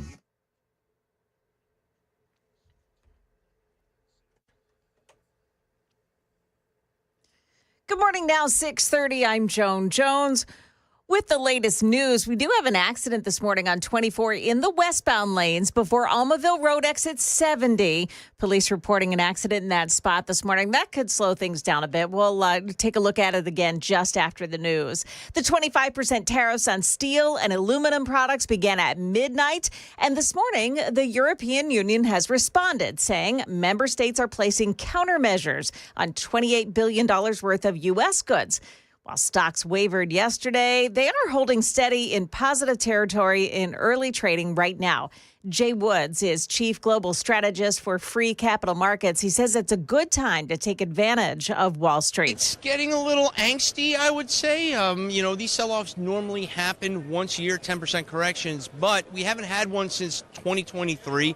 And when you live through it with all the headline risk we continue to see, it gets people panicked, and we haven't seen that panic, but it feels like a washout is coming. And to me, as a long-term investor, this is a great opportunity to buy, but when you live through it, it's never fun. Now, Woods does not see a recession ahead, he says. An ex-Tennessee senator who had just been sentenced to 21 months in prison was pardoned yesterday by President Donald Trump. Brian Kelsey pleaded guilty in 2022 to an illegal campaign finance scheme, but immediately tried revoking that plea. It didn't work. After being granted freedom yesterday, he blasted the case as a witch hunt and blamed former President Joe Biden's administration. And an aerospace modeling and manufacturing company is expanding operations in Tullahoma, adding 30 jobs there. Governor Bill Lee on hand yesterday as Model Tech announced a $4.5 million investment in the strategic area close to Arnold Air Force Base. That is the latest news. We've got your traffic and weather just ahead. I'm Joan Jones, WTN News. Thank you, Joan. 6:32, Nashville's Morning News. Want to say good morning to Tony from Cabinet Solutions. Tony, always great to have you on. Now, from what I understand, You want to talk about, believe it or not, I'm like a flooring nerd, and you want to talk about luxury vinyl plank flooring. You're a flooring nerd, really? Yeah, don't tell anybody. It's one of my hidden secrets. Yes. Okay, well, listen, I want everybody to know out there that not only do we carry these 15 brands of cabinetry, including our custom stuff, but we've got a great selection of high-quality LVP flooring. All the styles and colors are on the website. They can check that out, and they can pick it up at our dock. They can have it delivered, or we can have it installed for them as well. You know, the thing about luxury vinyl plank is that it looks really good. And I'm just telling you, this is what I have in my house, is that it looks really good. It is practical. It is almost indestructible. And I've got dogs and I've got kids. And I've learned the hard way that the wrong flooring can be damaged very, very quickly. And again, luxury vinyl plank, not to belabor the point, but it is almost indestructible. And with quality installation, it's a great choice. And so you can see, folks, all of the choices that Cabinet Solutions has on their website, mycabinetsolution.com. That's mycabinetsolution.com. Tony, always great to have you on the show. 6:33 on WTN.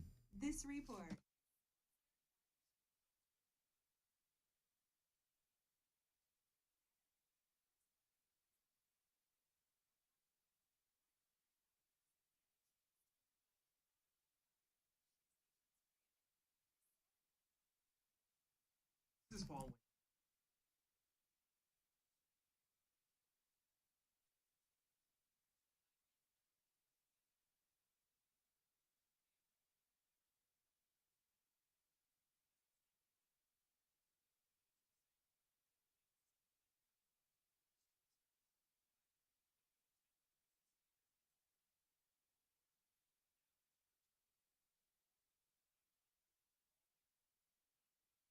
6:35, Nashville's Morning News on Super Talk 99.7. Dan Mann is here for my friends at Stoltz Co.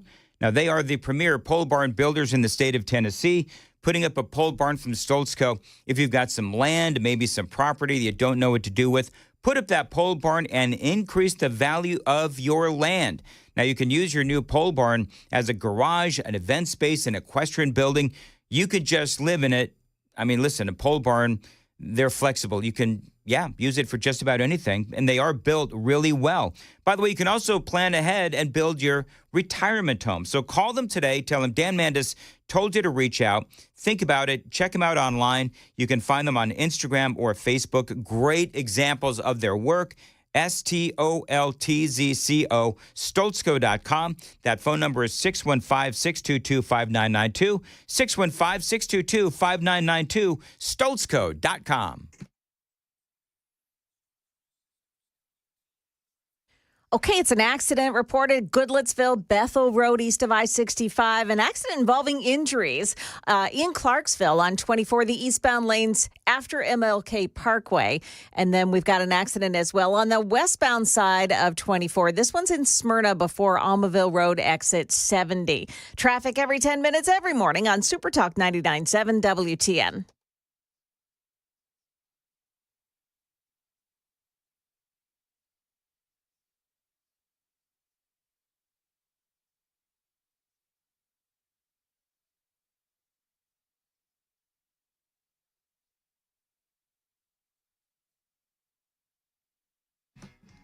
.636, Nashville's Morning News on Super Talk 99.7 WTN. Thank you very much for joining us. Man, there is so much to talk about. I know that you're probably getting tired of me saying this, but yesterday was a really, really good day for Donald Trump. I do get that the tariffs go into effect today. We're going to talk about that straight ahead. But I want to finish this conversation from regarding J.D. Vance's cousin, just really quickly. Because this dude has been making the rounds and he's been bashing J.D. Vance. Now, if you're just joining us, he went through a program and a battalion. He actually fought as an American on the front lines for Ukraine. He did it for 3 years. And then he decided that he was not going to fight anymore when he realized that it would look really bad for J.D. Vance's cousin to end up being captured by the Russians. And so I don't know how close these two were, but I did find it funny, I did find it funny, though, that this guy is making the rounds. Not only was he on CNN, and CNN, in their desperation to do anything to make Donald Trump and J.D. Vance look bad, they just randomly put on J.D. Vance's cousin. He's also been in a couple of newspaper articles, from what I understand. He did in a French newspaper, Nate Vance, called J.D. Vance and Donald Trump Putin puppets. And so he made it seem like, and I'm going to replay this audio because a lot of people have just joined us here at the 6:30 mark, but he basically said, I don't know why JD won't get in touch with me. I've been there, and I've been trying to get in touch with him. I guess I don't know how to put it. He's not returning your call on this issue that you know so much about. Well, I can't, in all fairness to JD, say that he received that message and then ignored it. I can't. Yeah. I can't do that because I don't know that he got it. But I did reach out. But regardless of whether or not I reached out or not, I mean, he definitely knew I was there, and at no point tried to make contact, and there were ways to do that. So this guy is, hurt that J.D. Vance, because he doesn't have anything else to do.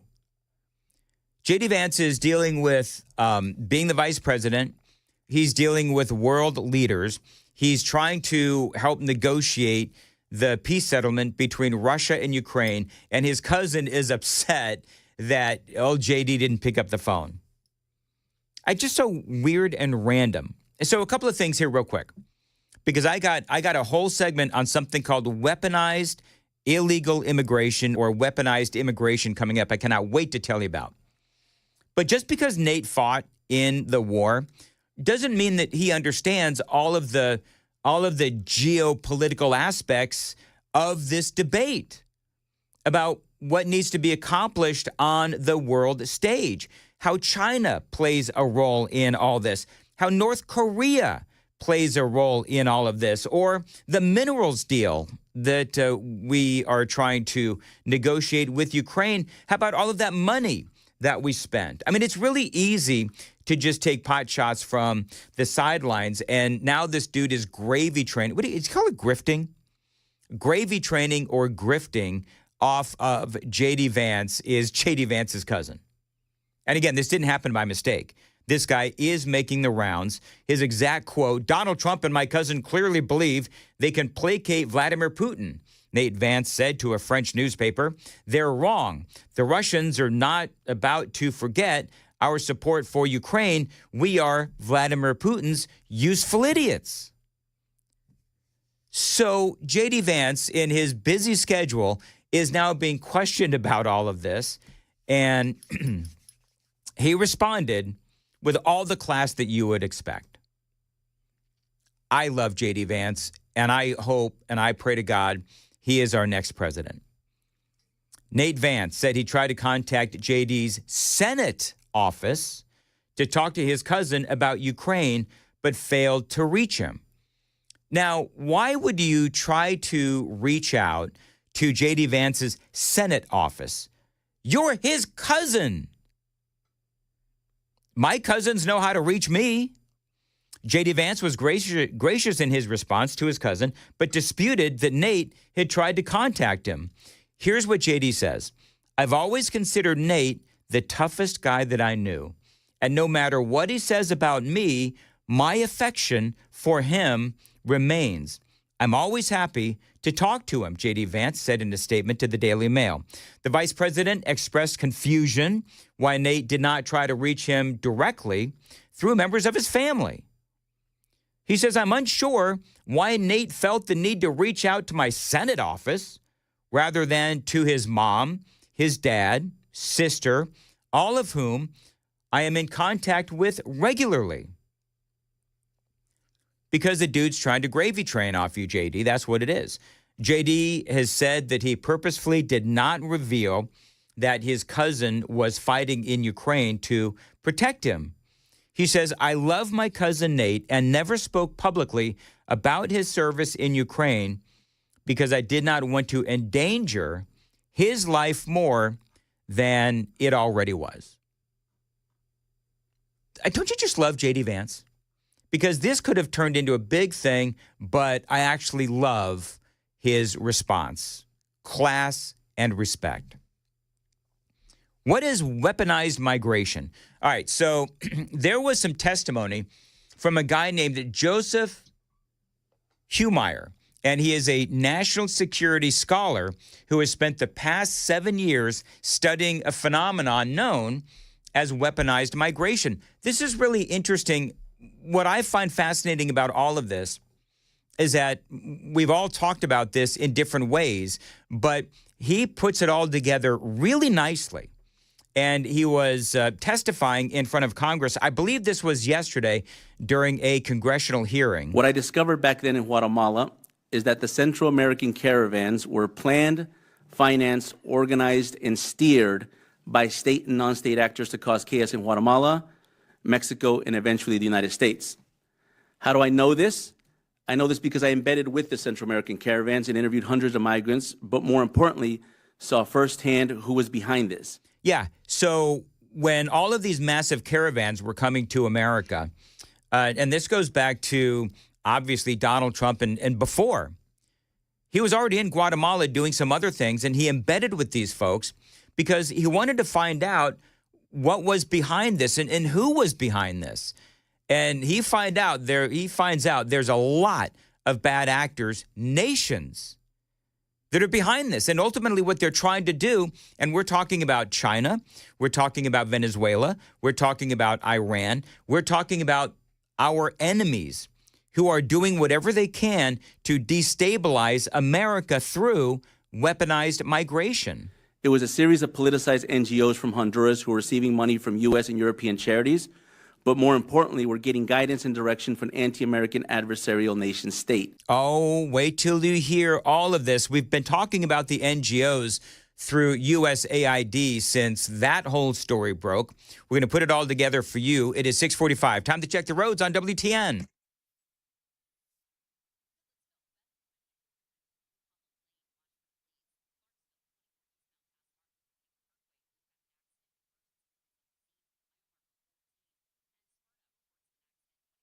Before Almaville Road. I'm Christy O'Brien. Thank you very much. As far as your weather for today, sunny and a high of 75. Nice day today. Appreciate you listening to Nashville's Morning News, talking about something called weaponized migration. And it's illegal immigration, but ultimately what it is all of our adversaries all across the world, they're arranging for people from their countries and others. I mean, we're talking about China, we're talking about Iran, we're talking about all of these nations that are our enemy states. And they're sending people into Mexico and then across Joe Biden's southern border to destabilize America. It's not about, oh, they want a better life. Well, some of them do, but some of them are being weaponized to try to destabilize America. And by the way, they have. And so you heard him mention, again, this guy's name is Joseph Humeyer. He is a national security consultant, if you will. And he mentioned NGOs. Remember what we've talked about with USAID. Money goes from USAID directly to these NGOs who then facilitate this illegal immigration, or that money will go to charities and then it goes to the NGOs. The bottom line is these non-governmental organizations, they're a problem. That state is the Bolivarian Republic of Venezuela, who worked with the Honduran NGO known as Pueblos Sin Fronteras, which is Spanish for People Without Borders, who then worked with a series of NGOs and charities inside America, notably in California and Chicago, to create the Central American caravans. Now, this begs the question, why would the Venezuelan government care about illegal immigration? The answer is because Venezuela is a proxy of China, Russia, and Iran. Yep. They all understand that mass migration can be employed as a weapon of asymmetric warfare to erode national borders, steal sovereignty, and eventually have the United States collapse from within. I mean, he's right. Isn't that the whole point? The greatest hits of American enemies. You've got all these people coming over here from all of these various countries. How many times did we talk about people that were coming into our country that were on the terrorist watch list, or they're from countries that absolutely hate America? Over and over and over again. Then you talk about the cartels. You talk about all of that as well. Remember, with the cartels, the sheer number of people coming into our country, that kept the Border Patrol busy so they could bring fentanyl into our country. That's what this is all about. That is what weaponized migration is. And I love what this guy is saying. I mean, I hate what he's saying, but I love it because he's putting all of this together. They're trying to, these enemy nation states, what they're trying to do is they're trying to manipulate America with all of these people coming in. And so that is just part of the problem. And he continued on. Remember, China's whole warfare strategy is based on submission, to have America give up without fighting. Far from a problem of root causes derived from socioeconomic hardship, natural disasters, or high levels of insecurity, which is abundant in all parts of the world, the center of gravity of the U.S. border and immigration crisis that enabled no fewer than 14 million illegal aliens to enter the United States in just 4 years is weaponized migration. Yep. An academic concept that has empirical evidence and an abundance of political science literature behind it. Weaponized migration is when state and non-state actors catalyze, manipulate, and or induce mass migration to achieve political and geopolitical objectives. Weaponized migration suggests that criminal illegal aliens inside the United States do not merely arrive here by accident. They were sent here by America's enemies and adversaries. They want to destabilize America. So you're talking about, again, enemy states of America. You've got North Korea, you've got Russia, you've got China as well, and Venezuela, of course, acting as, their proxy. And so that's why Donald Trump comes in. I mean, this is such a multifaceted issue. And so you've got Trump coming in and saying we've got to, number one, get rid of the bad guys, but also we really do need to look at who has come into our country. And so just a fascinating piece of testimony. I'm going to go ahead and I'm going to tweet out the entire testimony from this guy. And again, his name is Joseph Humeyer, and he is a national security scholar. And by the way, again, George Soros is knee-deep in all of this as well. And I know that a lot of you know this because you listen to WTN and we talk about these things all the time, but we have new people coming in all the time. And so that is part of the dialogue that we have oftentimes here on Super Talk 99.7 WTN, particularly here on Nashville's Morning News. It is 6:50. By the way, go to YouTube and watch us there. You can watch the radio show. You can also watch us on Facebook and at 997WTN.com. You can watch us on X and find our podcasts everywhere as well, everywhere you stream, everywhere you download. We are there. And every day on YouTube, we take the Daily Dan poll. We give you the opportunity.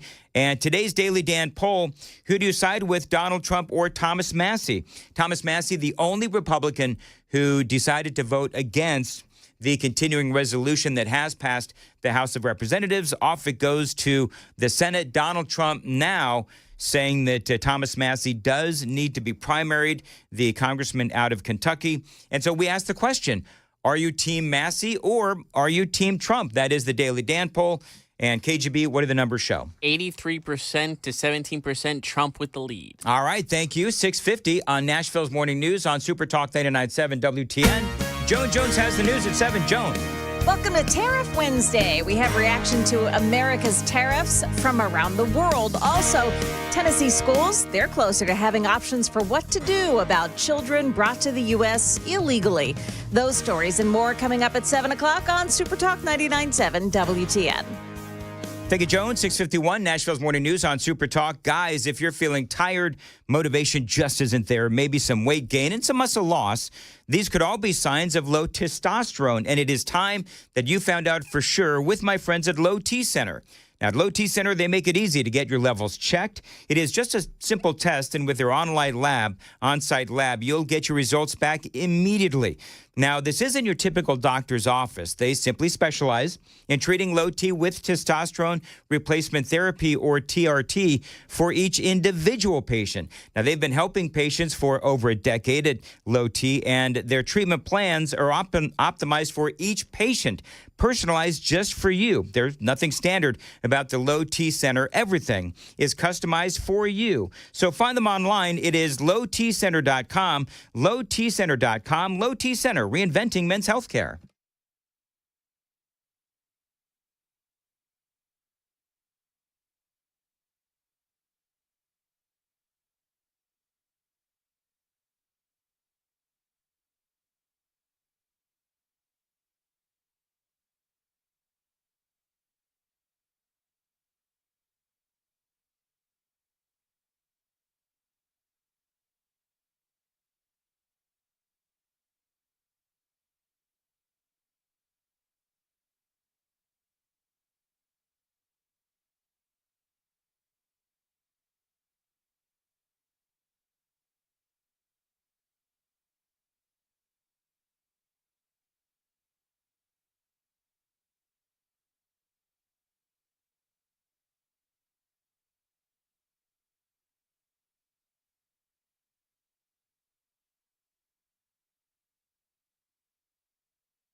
State. 6:54 Nashville's Morning News. Dan Mandis here. It is spring rebate madness time at Busy Bee Plumbing, Heating, and Cooling. Now listen to these rebates. By the way, one of the reasons I love Busy Bee, they're always looking for ways to save you money. Right now, they've got rebates galore. A mini split 17 SEER or heat pump 17 SEER, $800 rebate. Heat pumps 15 and 16 SEER, that is a $500 rebate. Duct sealing or repair, that is a $300 rebate. So many ways to save with Busy Bee Plumbing, Heating, and Cooling. Join the Beehive Club today. By the way, another great way to save. You get a $50 rebate on your spring and fall tune-up. What that means is you've already saved enough money to pay for the Beehive membership for the year. And by the way, they'll even file those rebates so you don't have to. There's a ton of other benefits, by the way, when you join the Beehive Club. Check them all out at our website. It's busybeehvac.com.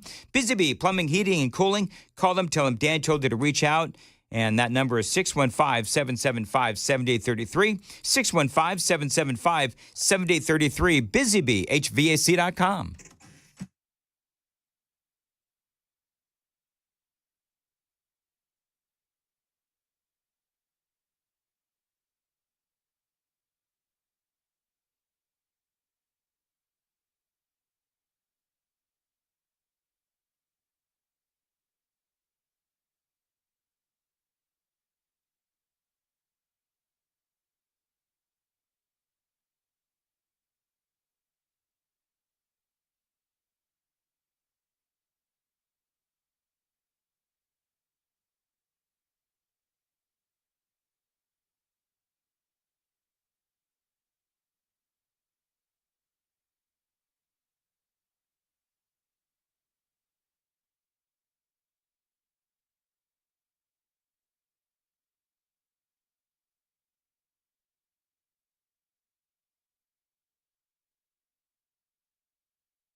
$6:57, Nashville's Morning News on Super Talk 99.7 WTN.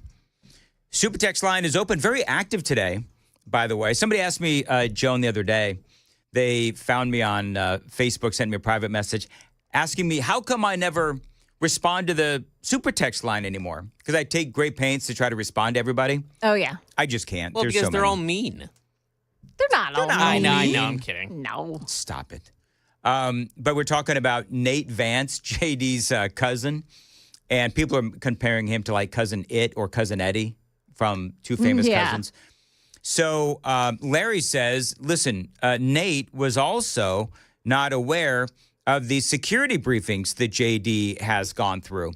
Great point, Larry. I should have stole that for myself. Nobody mentions, 4702 says, no one ever mentions the fact that Zelensky called JD a little bee. Yes. Remember that? Yes. Off mic. Has that ever been proven? Like, have you heard that? I saw that. I have heard it. He said it in Ukrainian, Russian, whatever. Oh, he did say it in right. Ukrainian? Yes. Okay. So it was the Ukrainian word for such.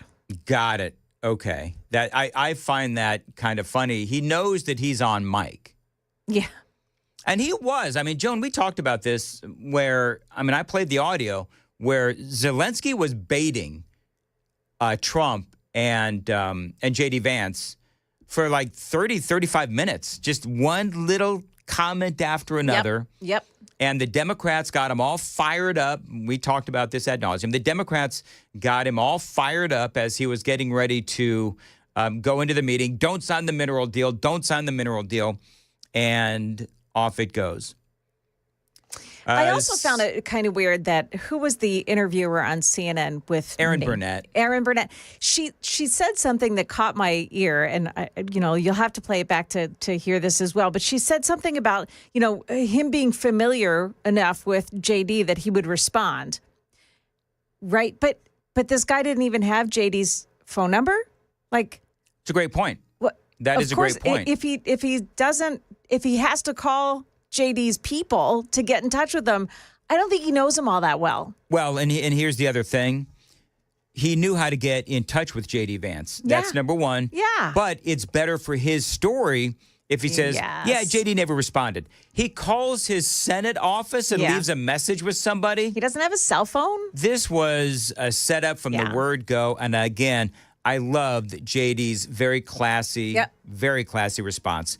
7 o'clock, by the way, Brian Wilson. It is Wilson Wednesday. It is coming up next on Super Talk 99.7 WTN.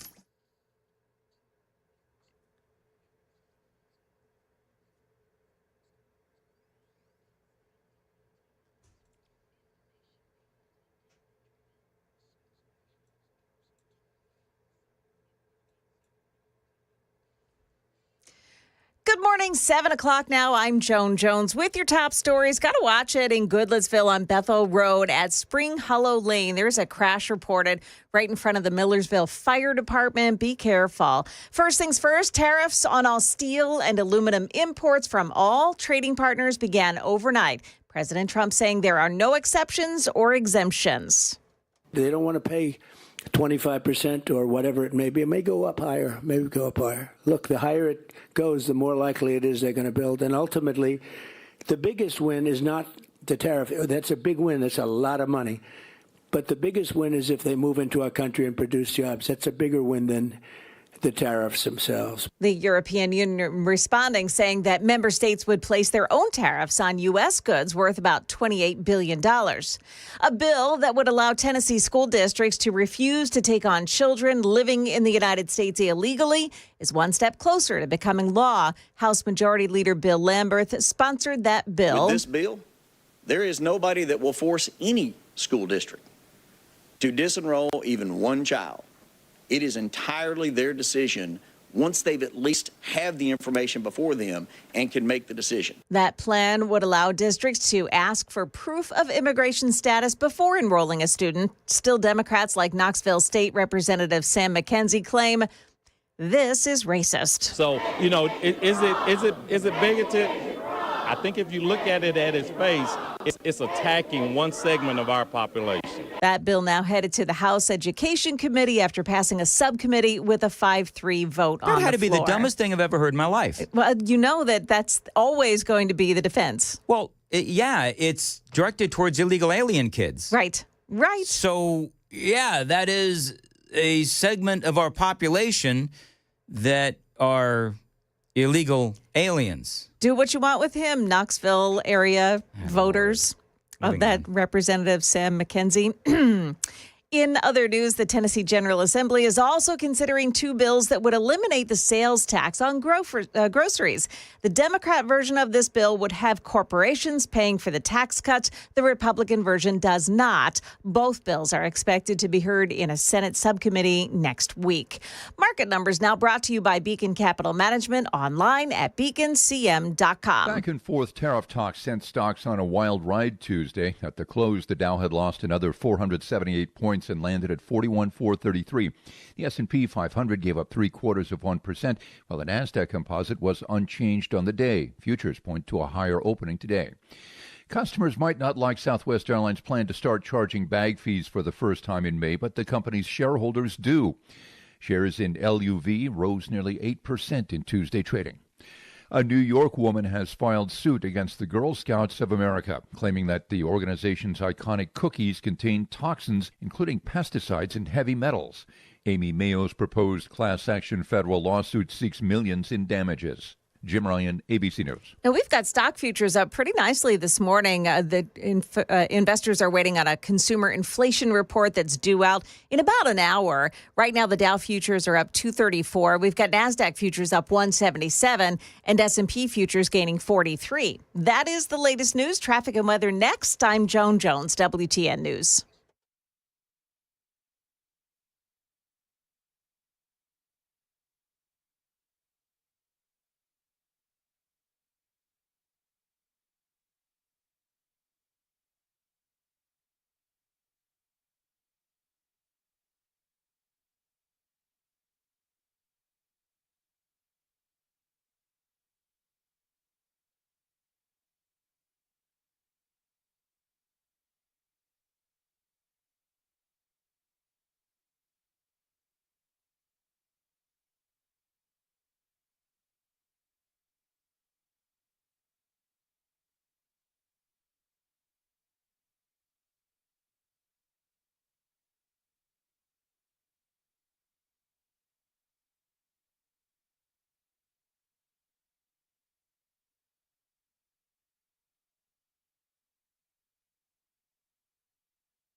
Okay, so they're trying to clear out a crash right in front of Millersville Fire Department. It's on Bethel Road at Spring Hollow Lane in Goodlettsville. Also still working the scene of an accident in Clarksville. 24, the eastbound lanes past MLK Parkway. That one involves some injuries. And also at the Nashville Zoo, got a crash on Nolensville Pike at McNally Drive. Traffic every 10 minutes every morning on Super Talk 99.7 WTN.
Talk 7:07, Nashville's Morning News on Super Talk 99.7 WTN. Welcome on in. Hope you are having a great Wednesday. It is time for Wilson Wednesdays. Brian Wilson is joining us. Brian, always great to have you on for our sometimes weekly, sometimes more visits, and always appreciate you getting up early for us. So, number one on your list of things to talk about, Southwest Airlines apparently is ending free checked bags. Look, there's a lot to be happy about here. I mean, but you know, I'm a curmudgeon, and certain things just really bother me. I mean, if you look at what's going on in the world writ large, I mean, Ukraine has accepted a ceasefire. Some progress being made in that regard. The Department of Education going to be slashed in half. Love that. Even the good news that egg prices are coming down. There's a lot to be excited about. But what in the world is Southwest Airlines thinking about doing? Messing with their formula of success. I mean, Southwest Airlines is going to now start charging for bags and you're going to have assigned seating. Yeah. Two of the things that I love about Southwest are you don't have to pay for a bag, and you don't have to worry about assigned seating. You can find a good place. If you know how to work the system, you can get a good chair. I love it the way it was. I don't understand why people want to mess with success, but they're going to do it. And then on top of all that, they're mucking around with the Wendy's Frosty. I mean, come on. Hold. So, time out.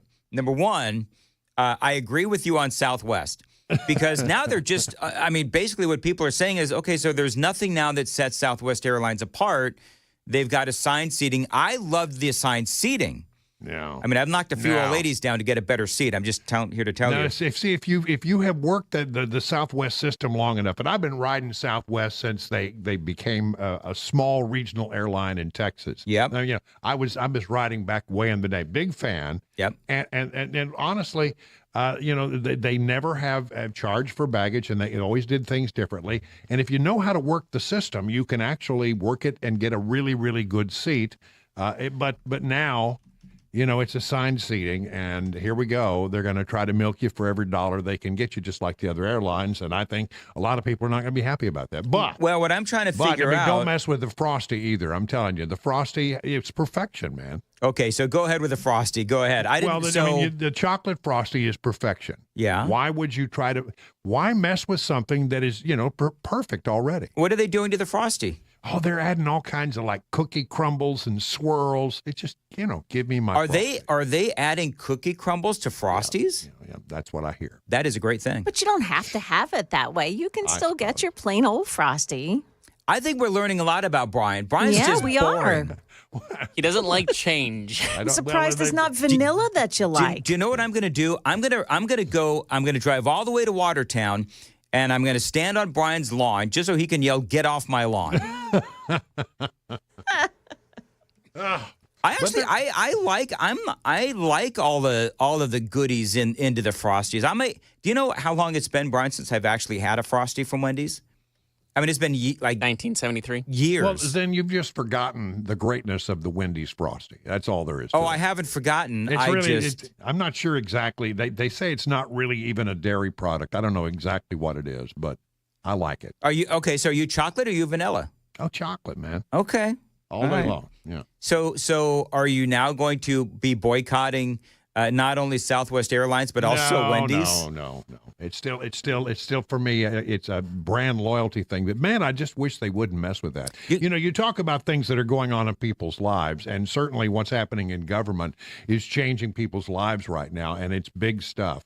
But you know, when you talk about the things that really impact people's lives, there's probably a lot more people paying attention to Southwest Airlines than some of the other stuff today. You know, Brian, you could go positive and talk about how In-N-Out is coming to Middle Tennessee. Yeah, I hear that. If you want to be excited about something, and you want to talk about fast food, let's talk about In-N-Out coming to Tennessee. They're expanding, you know, what footprint they were going to have. That is now expanding as well, with restaurants going to be opening up in Franklin. I'm going to send, by the way, just so everybody knows, a month before they break ground, I'm sending KGB to stand in line.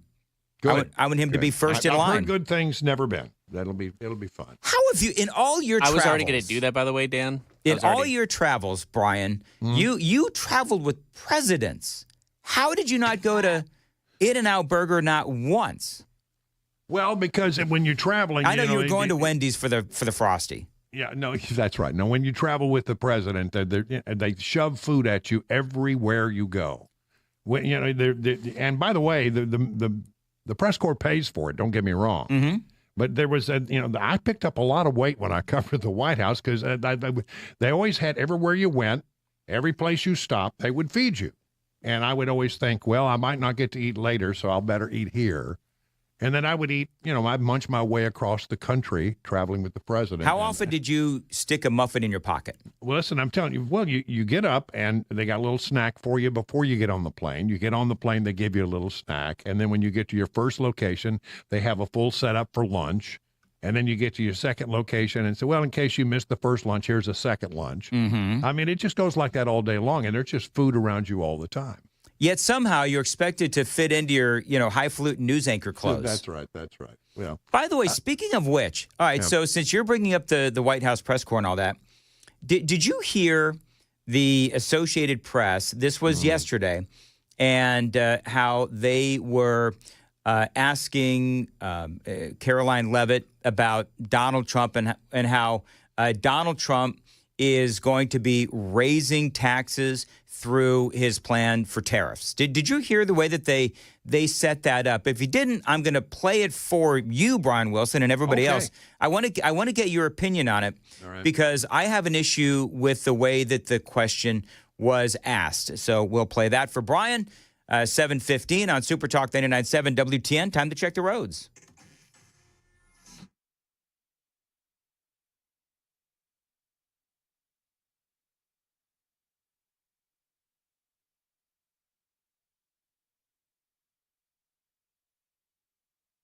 And 7:15 today, sunny, a high of 75. It's one of those kind of days I wish, Brian, that I was retired, but that's okay. It's going to be a great day, and appreciate you listening. All right, so Caroline Leavitt, The Associated Press, and as everyone knows, the Trump administration has been battling with the Associated Press regarding gaggles and all that. But this is how they posed a question regarding tariffs. When President Trump last addressed the BRT when he was on the campaign trail, his big push was on tax cuts. He's going there today as he's proposing tax hikes in the form of tariffs. And I'm curious for why he's prioritizing that over the tax cuts. Now, and I'll play the rest of it, but just the way that he framed the question, he is inserting his own interpretation. There's a number of different ways to interpret what Donald Trump is doing with these tariffs, but for him to call them tax hikes, a tariff is a tariff and a tax hike is a tax hike. It's really not fair. And let's talk about, what tariffs will do. Yeah, it will cause some prices to go up. That's going to happen. Yes. But you have to look at the tariffs game as a long game. You really do. I mean, so if we get tariffs in place and companies are being told, well, you can make it over there in Canada if you want, but you're going to pay a tariff, right? Come to America and we'll get rid of the tariffs. Right. And but that takes a little time, right? So will there be a run-up? Yeah, but companies are coming back to America already. And we're getting announcements every day, it seems, that, yeah, we're coming back. We're going to spend this many $1 billion to rebuild this factory and do that. Well, it's happening. Yeah, but it will take a little while, and we have to be patient because we are going to see a little uptick. Now, the thing I think that sets that off, and I'm really hoping that it does, is that he can drive down very quickly the price of fuel. If the price of fuel can be knocked down, that would sort of negate the other things that might be going up, because there's nothing that ripples through the economy more effectively than the cost of energy. If you get the cost of energy down, then that will counteract the things that we're going to have with tariffs. I mean, there are ways to work it. He's not a stupid man. Let him work this process. But at the end of the day, we as Americans need to be ready, because there's going to be a little uptick in cost before things get better. But the long game is really a good game for America. Well, and yes, and as far as the lowering of the oil prices, or the gas prices, I should say, you do have Trump. He has executive ordered Joe Biden's executive orders into oblivion, where he wants, drilling, especially there in Alaska. So that will have an impact on gas prices eventually. But you're talking about things that have come to America, jobs that have come to America because of just the threats of tariffs. Right. I talked about this yesterday. Honda shifting some production to Indiana from Mexico. Right. Stellantis is putting 1,500 people back to work in Illinois. Facilities opening back up in Detroit, Michigan. Investments are being made in Ohio. Apple committing, I think you talked about this, Brian, I know I did, $500 billion in investments here in America. Nissan production might be coming back to the U.S. from Mexico. Samsung and LG might be headed back to America as well. And that Taiwanese semiconductor company and their $100 billion investment, all of those were because of Donald Trump's tariffs. And so it makes sense what he's trying to do. And this is, again, a multifaceted attack to try and improve our economy. He's trying to do more domestic oil production. He's trying to bring in money from the tariffs. He's looking to lower taxes as well. I mean, this is, and save money through Doge. This is a multi-pronged attack. By the way, I need to ask you, Brian, do you consider yourself a good conservative? Just yes or no? You do? Yeah. Okay, so when will you, Brian Wilson, prove your conservatism by going out and buying a Tesla? Well, I don't need a Tesla right now, but I was really impressed that Donald Trump bought one. I think he's probably going to give it to Barron. It was a pretty sporty looking car. If they need to make one specifically for Barron, because that is a young man that is taller than you. I know, he's like 6'8", isn't he? Yeah, he's like 6'7", 6'8", something like that. Yeah. He is massive. But I do find it interesting, Brian. I'm sure that you've seen, just very quickly, I'm sure that you've seen the attacks on people driving these Teslas. Everybody is now ticked off at Elon. Everybody on the left is angry at Elon Musk, and so they're attacking Teslas. They're harassing the people that are driving Teslas as well. And what's ironic, of course, is a lot of people that are driving Teslas today bought them when Donald Trump bought them when Elon Musk was a liberal, or he considered a liberal, and so they're harassing their own party. They're dumb as rocks. I don't think I want an electric car just yet. I've waited. I'm intrigued by it. But I just don't think they're where I want them to be just yet. But if I were going to buy one, it would be a Tesla. All right, very good. Brian, got anything else on your mind in the 30 seconds we have left? Which was brought to, of course, by our friends at the Wellness Institute of Nashville. Yeah, we appreciate them doing that. No, I mean, I'm very excited about what's happening, on the national front. I mean, it really is every day. It's another day of winning, and are things going absolutely perfectly? No, there's a little bump in the road here and there, but nothing that bothers me a great deal. And at the end of the day, it seems like we're getting more and more winning, and it's really a great deal of fun to sit and watch the left side of the equation just lose its ever-loving mind over this. They're a day late and a dollar short on everything. They're 2 steps behind Donald Trump every step of the way, and so far I think it's going very, very well. Now, Brian, I know that you are all-powerful, all-knowing, so I think what you need to do is you need a hashtag, Save the Frosty. Hashtag Save the Frosty. Save the Frosty. Save Southwest Airlines. That's exactly what you need. Thank you, Brian. Right. No problem. Thank you very much. Yep, 7:21, and Joan Jones has the news coming up at 7:30. So what to do about undocumented kids in Tennessee schools? Well, a bill dealing with them gets closer to passage. And is this the final straw for Tiger Woods? We'll tell you about his latest injury. Those stories and more coming up at 7:30 on Super Talk 99.7 WTN.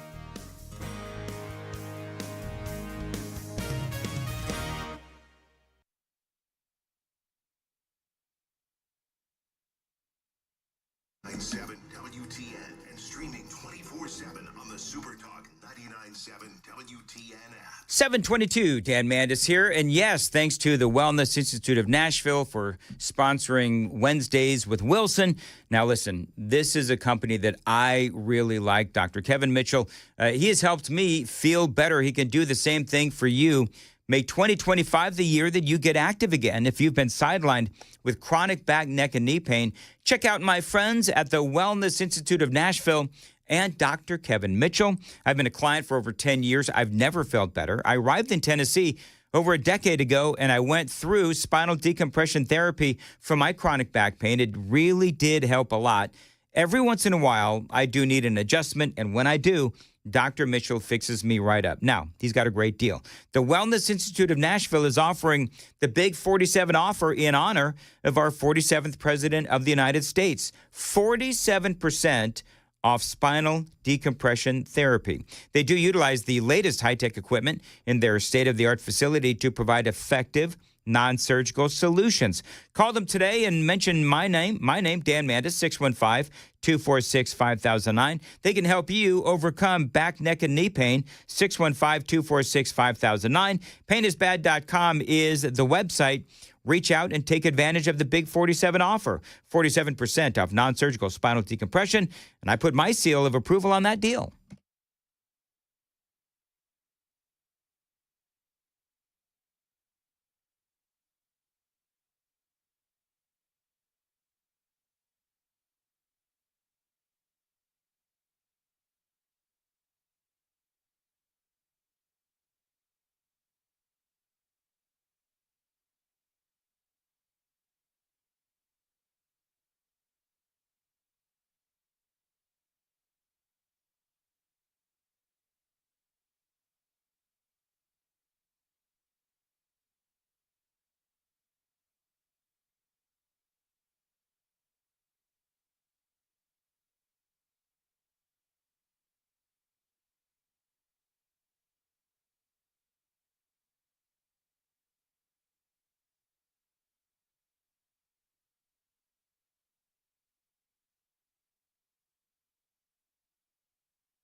$7:25, Nashville's Morning News on Super Talk 99.7 WTN. You've probably been looking for cars in the past, and you've seen the words buy here, pay here, and it does make you think, that's not a place I want to go. And I do get it. Now, most of these dealers, the buy here, pay here people, they have bad reputations. Well, I'm here to tell you there is one of these places that you can go. Nolensville Road Auto Mart. Now, they're different for a few simple reasons. They've been doing business in Nashville for 61 years. They're Nashville natives that only sell clean title cars under $12,000. So if you're new to town and you need a place to trust, you can trust them. If you need a first car for a 16-year-old, they do that as well. Now, you don't even need to take my word for it. Go to Google. Their Google reviews, they are excellent, and that is saying something for a car dealership.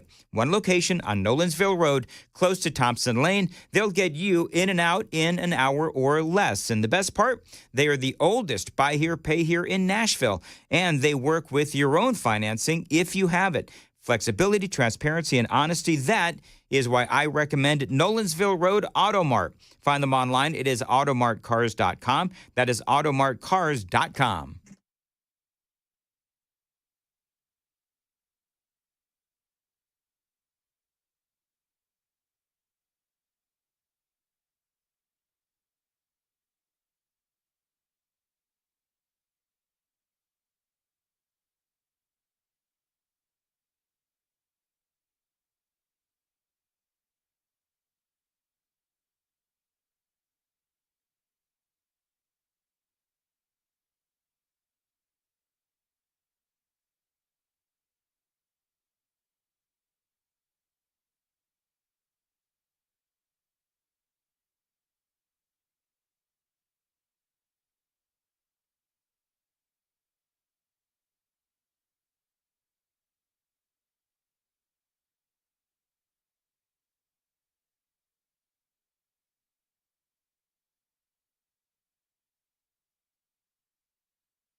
$7:28, Nashville's Morning News on Super Talk 99.7 WTN. I think hashtag Save the Frosty, we could make it happen. Brian was They're just on with us. cookies to it, I think. Isn't that what he said?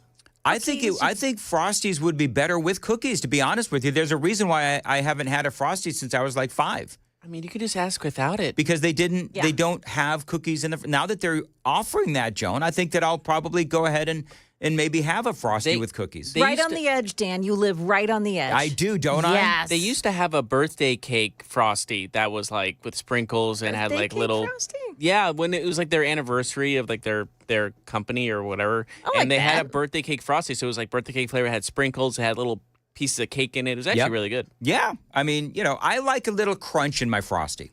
That's why I'm not a big Frosty fan. So you're a Sprinkles? Carrots won't do it? No, Joan, carrots won't do it. Can I turn off her mic now? That's a penalty. And sprinkles don't have the crunch that are necessary for yours truly. Celery would do it. No, not Joan, celery you're on either. timeout.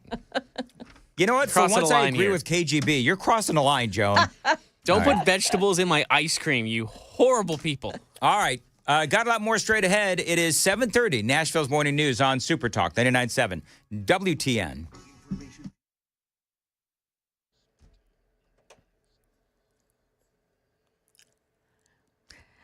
Good morning. It's now 7:30, and I'm Joan Jones with your top stories. Still working an accident scene this morning on 24 the northbound, 24 the eastbound lanes. This is at Durham Road Overpass in Clarksville. That accident involving some injuries this morning, and it involves 3 vehicles, so the cleanup may take a little longer there. The Tennessee legislature advanced a bill that gives school districts the options regarding enrollment of children in the country illegally. Channel 4 Stacey Cameron reports it runs counter to a 1980 Supreme Court decision that guarantees access to a public education regardless of a child's immigration status. The bill's sponsor in the House, William Lamberth, he says he wants Tennessee to pass this law, hoping it gets challenged. And that 40-year-old case saying undocumented students have an equal right to education, they want it overturned. But why? Well, Lamberth and other Republicans say because some school districts can't afford to pay the cost of educating these undocumented kids. And right now, Tennessee schools, they say, can't even ask about a student's immigration status. So Tennessee, they say, has no idea how many undocumented students are here and what the total bill to educate them is. Democrats call that bill racist. To hear President Trump tell the illegal immigration story, it turns out we just needed a new president. Remember those comments? Well, ABC is reporting the numbers of apprehensions at the southern border continues to plummet. Migrants know that there's really no effective pathway for them to get into the United States. And so rather than risk immediate deportation upon trying to claim asylum in between U.S. ports of entry, they're either staying put here in Mexico, or we've seen a phenomenon called reverse migration. There's thousands of people that we know, according to the Panamanian government, that have entered Panama heading south. And that's people who have decided to give up their dream of the United States and go home. That's ABC's Matt Rivers reporting. Tiger Woods has been hit with another devastating injury. The Wall Street Journal reporting he had been training at home, recovering from yet another back surgery when he ruptured an Achilles tendon. He underwent a surgical fix, but it has no guarantee that it will ever fully heal. The latest injury leaves the golf world questioning whether he'll ever be able to return to the links as a competitive player. That is the latest news, traffic, and weather. Next, I'm Joan Jones, WTN News. Dan Mendes here. Can you take the power of your home internet almost anywhere? Well, with Xfinity, you actually can. Do more of what you love in the places you go the most with internet and mobile together. Now, Xfinity built a network that is 99.99% reliable. Plus, Xfinity Mobile has Wi-Fi Power Boost, giving you ultra-fast Wi-Fi at home and on the go. Get the same reliable network in the places you need it most, like at the coffee shop, in line at the grocery store, or maybe at the game, all to power more of what you love. Whether you're a gamer, streaming, or working from home, whatever you're into, you'll love how fast you can do it with Xfinity Internet and mobile together. And right now, through April 17th, get 300 megabit Xfinity Internet and one unlimited mobile line together for $30 a month for 1 year with no annual contract. And save $1,000 in that first year over Verizon and AT&T. Plus, ask us how to get a free premium 5G phone. Visit Xfinity.com, call 1-800-XFINITY, or visit a store today. Requires paperless billing and autopay with stored bank account. Restrictions apply. Equipment taxes and fees extra. After promo, regular rates apply. Actual speeds vary. Savings compared to Verizon 5G Internet Plus 1 unlimited welcome line and AT&T Internet 300 Plus 1 unlimited starter SL line. Xfinity Internet required. Reduced speeds after 300 gigabits of usage per line. Data thresholds and actual savings vary.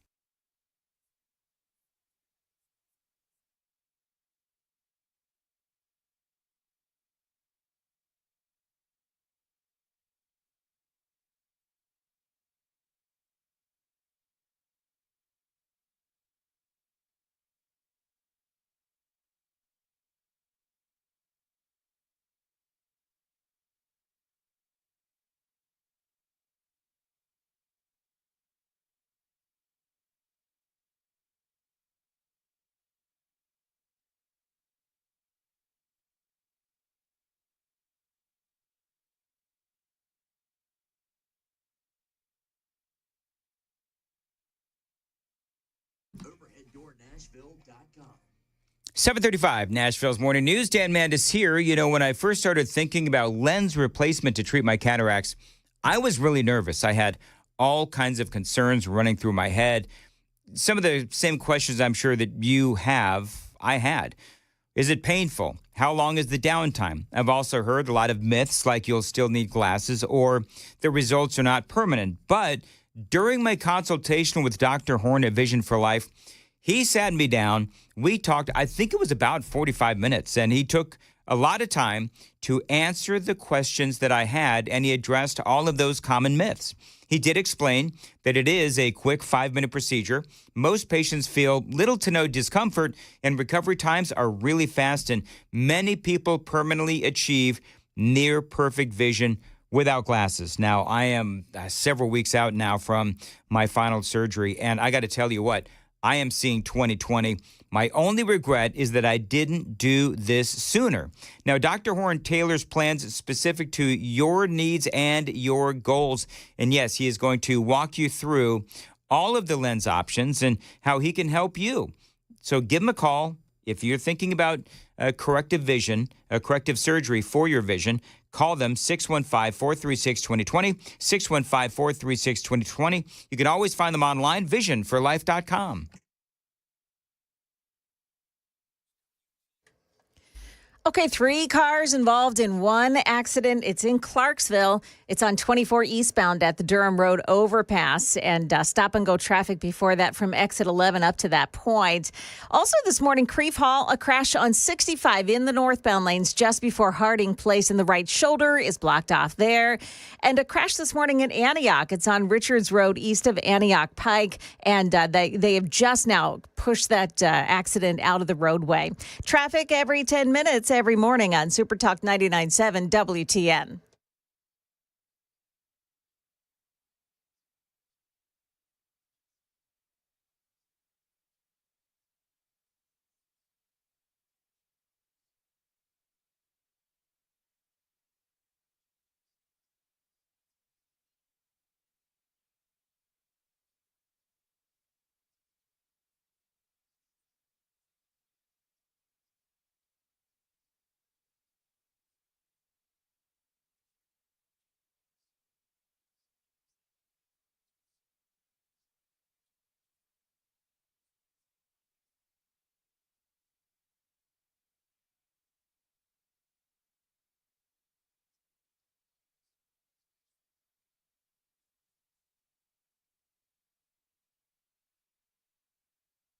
.737, Nashville's Morning News on Super Talk 99.7 WTN. Appreciate you listening. And Joan, you have raised the ire of some of our super texters. Rightfully so. You know, well, no, it didn't even have anything to do with the carrots and the Frosty. Oh. It had to do with the fact that she was putting people who like vanilla on full blast. And I don't know what's wrong with vanilla. There's nothing wrong with vanilla. There's nothing wrong with vanilla, but I'm a chocolate guy myself, but several super texters. Chocolate vanilla swirl. Taking Joan to task for her really harsh negative. You know what? Send her the hate mail that I'm getting this morning. I don't even know why I'm getting it, but I am. By the way, somebody asked me, what about this story? USAID staff members to clear out classified safes and shred or burn the documents. Yeah, there's nothing that looks suspicious about that, is there? I saw this, and there's so much going on today, but somebody asked me what my thoughts are. My thoughts are that this looks incredibly suspicious. USAID, this is from CBS News, USAID staff instructed to clear out classified safes and shred or burn documents. I mean, that does, on the surface, look very suspicious. Because we all know that they have been screwed by some of their records because it proves that their spending is just plain stupid, anti-American, and not in the best interest of the American people. USAID staffers received an email from Acting Executive Secretary Erica Carr directing them to clear out classified safes and personnel documents beginning at 9:30 a.m. Tuesday. The shredding instruction regarding sensitive documents was first reported by is it Publica or Publica? I don't know. Publica. Publica? ProPublica. Thank you, Joan. Vanilla Rocks. They say shred as many documents first and reserve the burn bags for when the shredder becomes unavailable or it needs a break. I don't know, Joan, does that sound suspicious to you? Burn Maybe all just the a little documents? bit. Yeah. I mean, you would have thought that they would have been told by somebody else to preserve all their documents. So this would be kind of like using a ball peen hammer on your phone to get rid of evidence. Yes. Yes. Kinda like that. Bleaching hard drives and all that? Yeah. Well, anyway, so none of this is real surprising. The documents, here's what CBS News says. Because I haven't really done a deep dive on this. It did look suspicious, but I got so much stuff today. The documents being ordered destroyed could be evidence for multiple court filings against the Trump administration. And the government aid agency, one source familiar with the instructions about the handling of USAID records, told CBS News. See, if I were the Trump administration, I would want those documents. I would want to, and I would tell Marco Rubio, who ultimately it's the Secretary of State, who is over this spending in USAID, I would tell them to preserve those documents. So anyway, whatever. The whole thing looks suspicious to me, and I'll let somebody else do the heavy lifting on that. Oh, by the way, very quickly, then I'm going to get to something else. But apparently Murphy Show, did you hear Murphy Show was talking about me yesterday? Did you hear that, Joan? I didn't hear it while it was happening, but yeah, I heard a little talk about it later, you know. So at 8:35, I've told KGB I want to hear exactly what it was that was said, because supposedly the accusation is that when I was in charge, I was some sort of a taskmaster, and even Mason joined in and said that he's got PTSD from DM. What'd you do to the poor guy? All right, fans, if you can tell me what hour this was in, because I've been trying to find it. It's actually tough to find. But if someone can give me a timestamp of when this happened, I would greatly appreciate it. All right, so there you go. Yeah, I heard about it. On the Super Text line, a number of people have mentioned it. I've never given anyone PTSD. Sure. Not that you know of. Of course not. Few ex-girlfriends maybe, but that's a whole different conversation. Moving right along. It has been a big victory day for Donald Trump in the Russia-Ukraine war. There is that, the continuing resolution passing the House of Representatives. On it goes into the Senate. Trump has been able to negotiate a 30-day ceasefire. Going to play some audio. This is Marco Rubio. Today we made an offer that the Ukrainians have accepted, which is to enter into a ceasefire and into immediate negotiations to end this conflict in a way that's enduring and sustainable and accounts for their interests, their security, their ability to prosper as a nation. Hopefully we'll take this offer now to the Russians, and we hope that they'll say yes, to peace. The ball is now in their court. And but again, the president's objective here is, number one, above everything else, he wants the war to end. And I think today Ukraine has taken a concrete step in that regard. We hope the Russians will reciprocate. So, Rubio, this is great for Rubio. This is great for Scott Bessent, Treasury Secretary. Great for J.D. Vance as well, as a 30-day ceasefire has been negotiated on Ukraine's side. So what is in the deal? Russia still has to agree to all of this. Hopefully, Trump says that we're meeting with, America's meeting with Vladimir Putin's team. I think it's either today or tomorrow. I believe it's today. But this applies to the entire front line, air and sea operations as well. And it can be extended at any time if both parties agree. And also the U.S. is now lifting our pause on intelligence sharing, and we're going to resume some security assistance as well. The minerals deal, by the way, also is back on the table. That is huge. I mean, listen, it has been yesterday, I think, may have been one of the better days for Donald Trump, because he is just, as we like to say, he's racking up the wins. And yesterday there was A lot of them. We're going to talk specifically about that mineral deal coming up next. It is 7:45. Time to check the roads on WTN.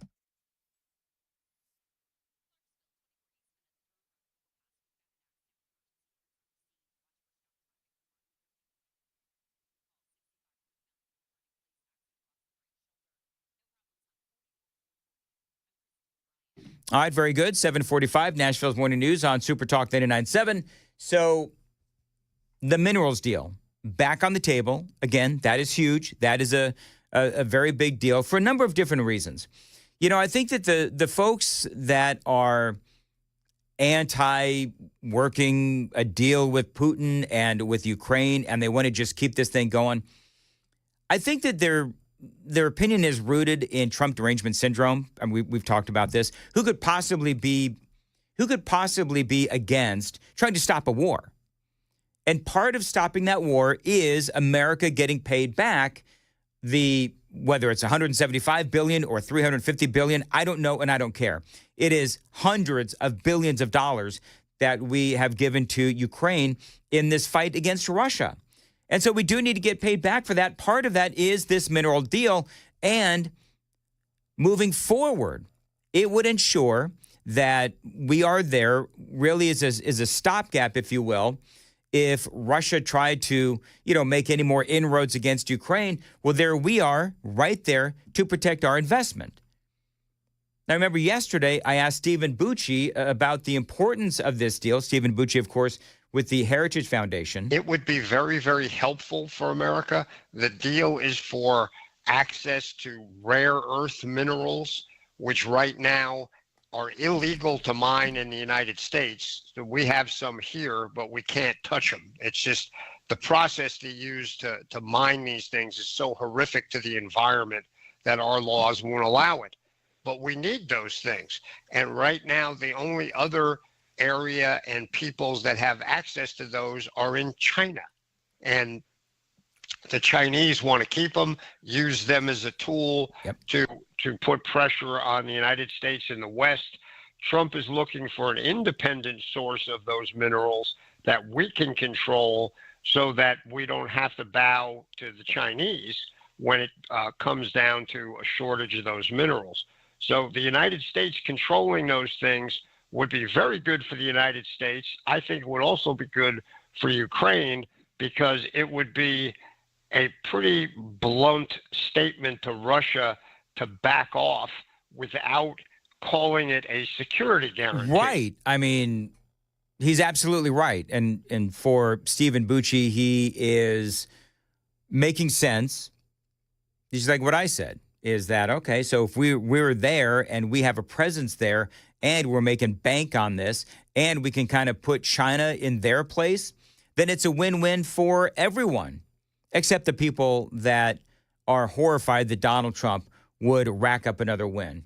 And by the way, just so we're all clear, if there ultimately is peace between Russia and Ukraine, the media will still lambaste Donald Trump. The media will not give Donald Trump a victory. Just so you know, that I know, and we all know here in WTN Nation, that even if the president is able to negotiate a peace deal between Russia and Ukraine, they're still going to come after him as a Putin puppet, and they're going to say it's a bad deal for everyone, whatever. Sometimes, you know what? You just have to ignore the haters and take the win. Caroline Leavitt was on Hannity last night, and instead of President Trump getting the praise that he deserves, you do have all of these media folks and all of these pro-war people blasting Trump.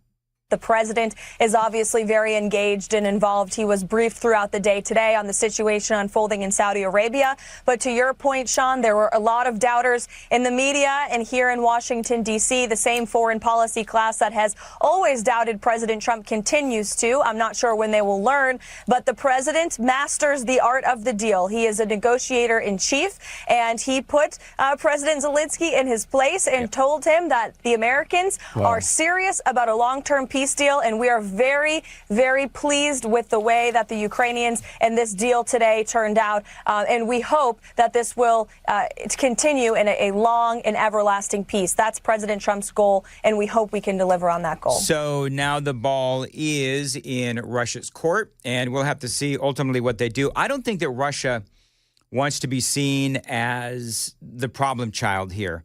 I think that Trump has been very effectively playing both sides. And so for the president, he has been working Vladimir Putin. He's been working Zelensky. And now it's up to Vladimir Putin. And we'll have to see ultimately where that whole thing lands. As I said, I think they're going to meet with Putin's team today. By the way, let's see here. So apparently, Joan, we were talking about the document shredding. Yeah. So people are saying that the document shredded, the shredded documents have been scanned into the system, and so they've all been backed up, and that's why they were shredding the documents. So I guess that's why I really didn't cover it. There's things that, just so you folks know, there's a lot of news out there, and if I'm just like not sure of a story, and I don't really care all that much about the story, then I don't cover it. And so in this case, it looks like the documents had been backed up onto the system. There are backups on that. Other people are saying that's not true. I don't know. Who knows? We'll have to see what happens ultimately. But the media did, at first, there was a lot of people that said, and especially on the socials, saying, oh, this looks nefarious, and it did look suspicious. But again, if it's all been backed up, then there may be. Maybe they wanted that headline. Maybe nothing to see here. You're right. Maybe they did want to headline. I know somebody who's got the headlines. Yeah. It's Joan Jones. Except I forgot to write them. So I'll just tell you. Okay. We are talking about tariffs coming up here and how the Premier of Ontario backed off after getting a threat from President Trump. Maybe I should have wrote them. Yeah. And I don't know if you heard this yesterday, but the misgendering in Congress. Oh, my Lord. I saw this. Okay. So this is so funny and hysterical. Are you going to play the audio? You know what? Funny thing is, ABC didn't have the audio. Let me see if I can find it. Okay, good. So we'll do that story. And you can bust in. Maybe what we'll do is you do the story and then we'll have fun if Chris Hand is able to make it to work on time today. And we'll do it during the crisscross at 8:35 because it is really funny. Maybe we should call his wife and have her wake him up. Oh. What do you think? I'm going to let you do that. That's pretty funny, though, actually. Yeah. Hey, wake up, Chris. Do you know what I think, Mason? Did you find the audio of Mason? So funny. People on the super text line are saying, I think it was between 4 and 5, and somebody else said it was 5 o'clock. Then somebody else said 6. Another person saying 3:30. Yeah. Did they really talk about me for the entire show? Maybe. No, they haven't, because I've been listening to almost the entire show. And they can't find it. Oh, do you know what I bet this is? I bet this is, this is brilliant. Do you know what this is? I bet you what Murphy Show did was he told people, hey, tomorrow morning, tell Dan we were talking about him, and that way we would bring him up on our show. This is like a Murphy Show mind game. Oh. That's what this is. And you fell right into it. I totally fell for it. Yeah. You're going to still make me look, aren't you? Yes, if you would, that'd be great. Yeah. Have you thought maybe, just maybe, texting Mason and finding out when it was? Or it's really that simple. Asleep. Oh, maybe he's awake. He better not be asleep, otherwise he's point. going to be late. Hey, we got to go. 7:53, Nashville's Morning News. Listen, that pre-summer stress is starting to kick in. How confident are you that you're ready to slide into that bathing suit? Now, if you need help, like so many of us do, check out Contours of Cool Springs. They are experts in red light technology. Now, they can help you lose 2 inches of fat in that first session, or that session is free. Now, I did do it. My pants are noticeably looser, and if not, if you don't lose that 2 inches, then that session is absolutely free. Now, Contours in Cool Springs is the only place in Tennessee with this cutting-edge red light technology. Folks actually come from everywhere because what Contours offers is unique and effective. See how it works at their website, ContoursLLC.com. Now, right this minute, Contours is offering you a $99 belly buster special.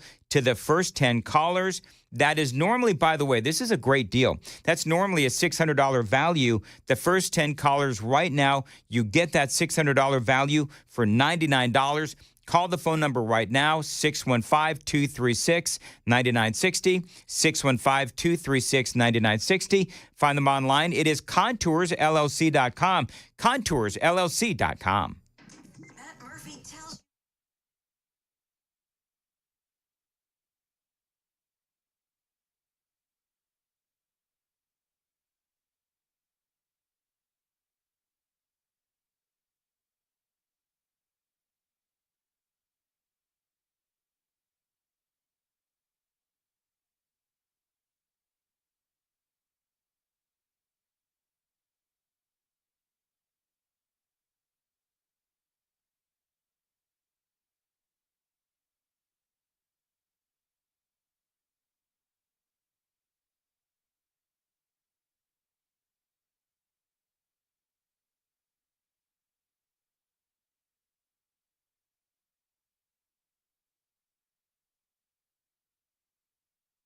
Dan Meadows here. You know, the weather in Middle Tennessee can get crazy really fast, which is why you need a backup home standby generator from my friends at the Generator Supercenter, the nation's #1 Generac generator dealer.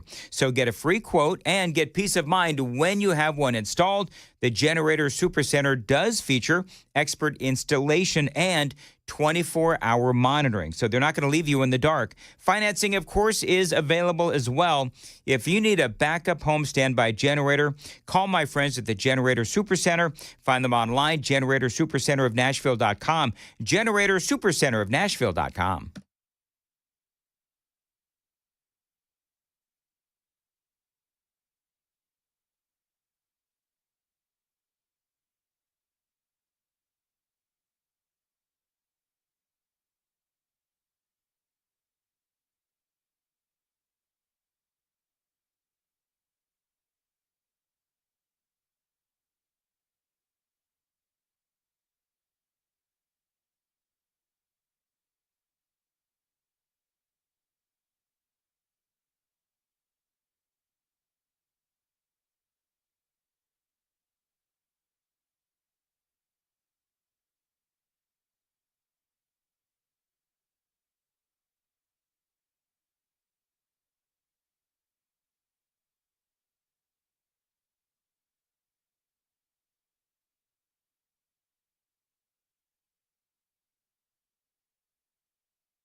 7:59, Nashville's Morning News on Super Talk 99.7 WTN. Appreciate you listening. Watch us on YouTube if you would, and take the Daily Dan poll as well. And the Daily Dan poll today, it's actually one that KGB came up with, and I like it. So are you Team Trump or are you Team Thomas Massie? Now, Massie was the only Republican to vote against the continuing resolution that was passed in the House of Representatives. Donald Trump is now calling for him to be primaried, and President Trump calls him a grandstander and that he will lead the charge against a primary challenger for Congressman Thomas Massie. So who do you side with? Do you side with Donald Trump? Do you side with Thomas Massie? And all morning long, it really has been Team Trump. Do you have the numbers up right now, KGB, for the poll? Yes, sir. We have 83% to Trump still, leading heavily. All right. So most folks here, Team Trump, not surprising. It is 8 o'clock, Nashville's Morning News on Super Talk 99.7 WTN.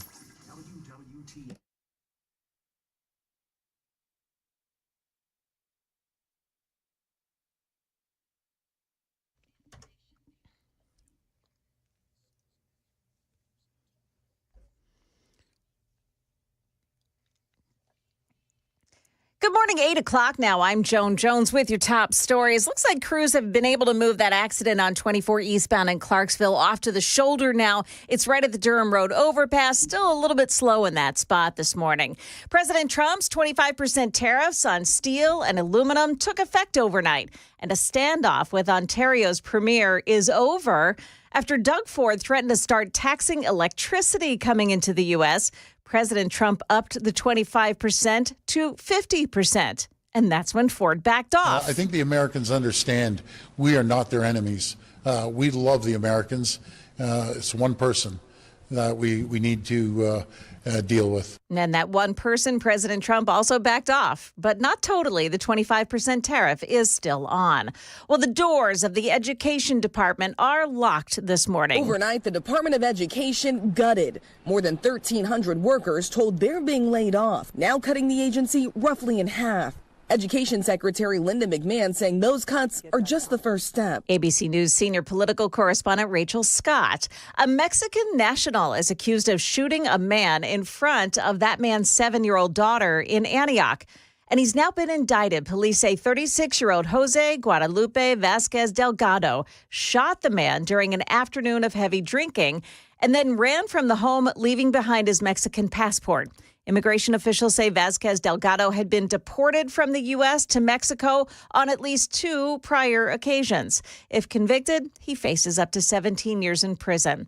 A congressional hearing was cut short yesterday after the chairman refused to use the Congressmember's preferred pronoun. During a meeting of the House Foreign Relations Subcommittee, Texas Representative Keith Self, the Republican chair, identifying the first openly transgender representative, Delaware's Sarah McBride, as Mr. McBride. He did it twice. Massachusetts Representative Bill Keating said he would not continue the meeting unless Self called McBride by her preferred pronoun. Self quickly adjourning the meeting.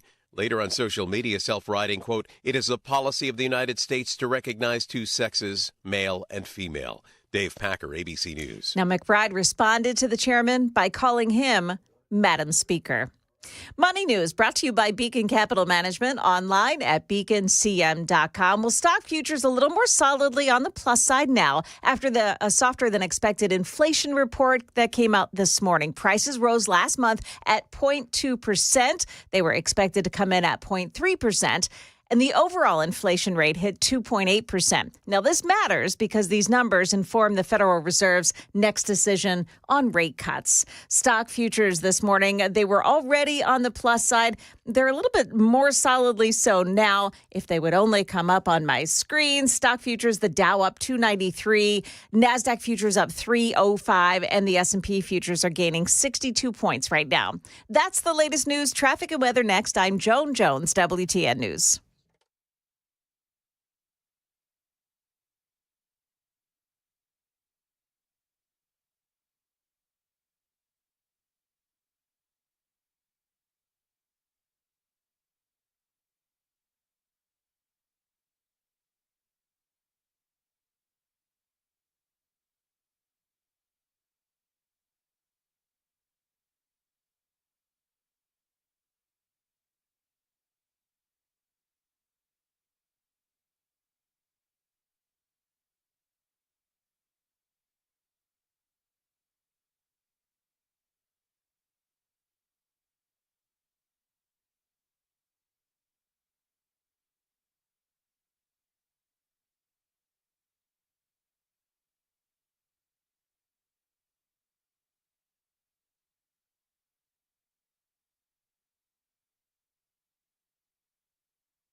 Pushed off to the shoulder now on 24 eastbound at the Durham Road overpass is that crash. The shoulder is blocked off. Green Hills, a crash involving injuries on Woodmont Boulevard at Estes Road, Creve Hall. They're still working a crash scene on 65 northbound before Harding Place. It's off to the right shoulder. The right shoulder is blocked. Traffic every 10 minutes every morning on Super Talk 99.7 WTN.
I love people, Matt Murphy. Joan, I didn't know that there was a Murphy watch in effect, but now I totally missed the Matt Murphy watch. You and wouldn't now see me coming because you've drawn the shade. You're all insulated in here. I know what Live in happened. the studio? We said his name way too many times. We did, and it wasn't here- a call. He just bursted in. Yep, that's exactly right. That Yeah, is, yeah, that's true. I do like the shades drawn in here because I don't like feeling like a goldfish. People like, people come and they like to, watch us work our magic. And as you know, there really is no magic That's here. what you call it? What?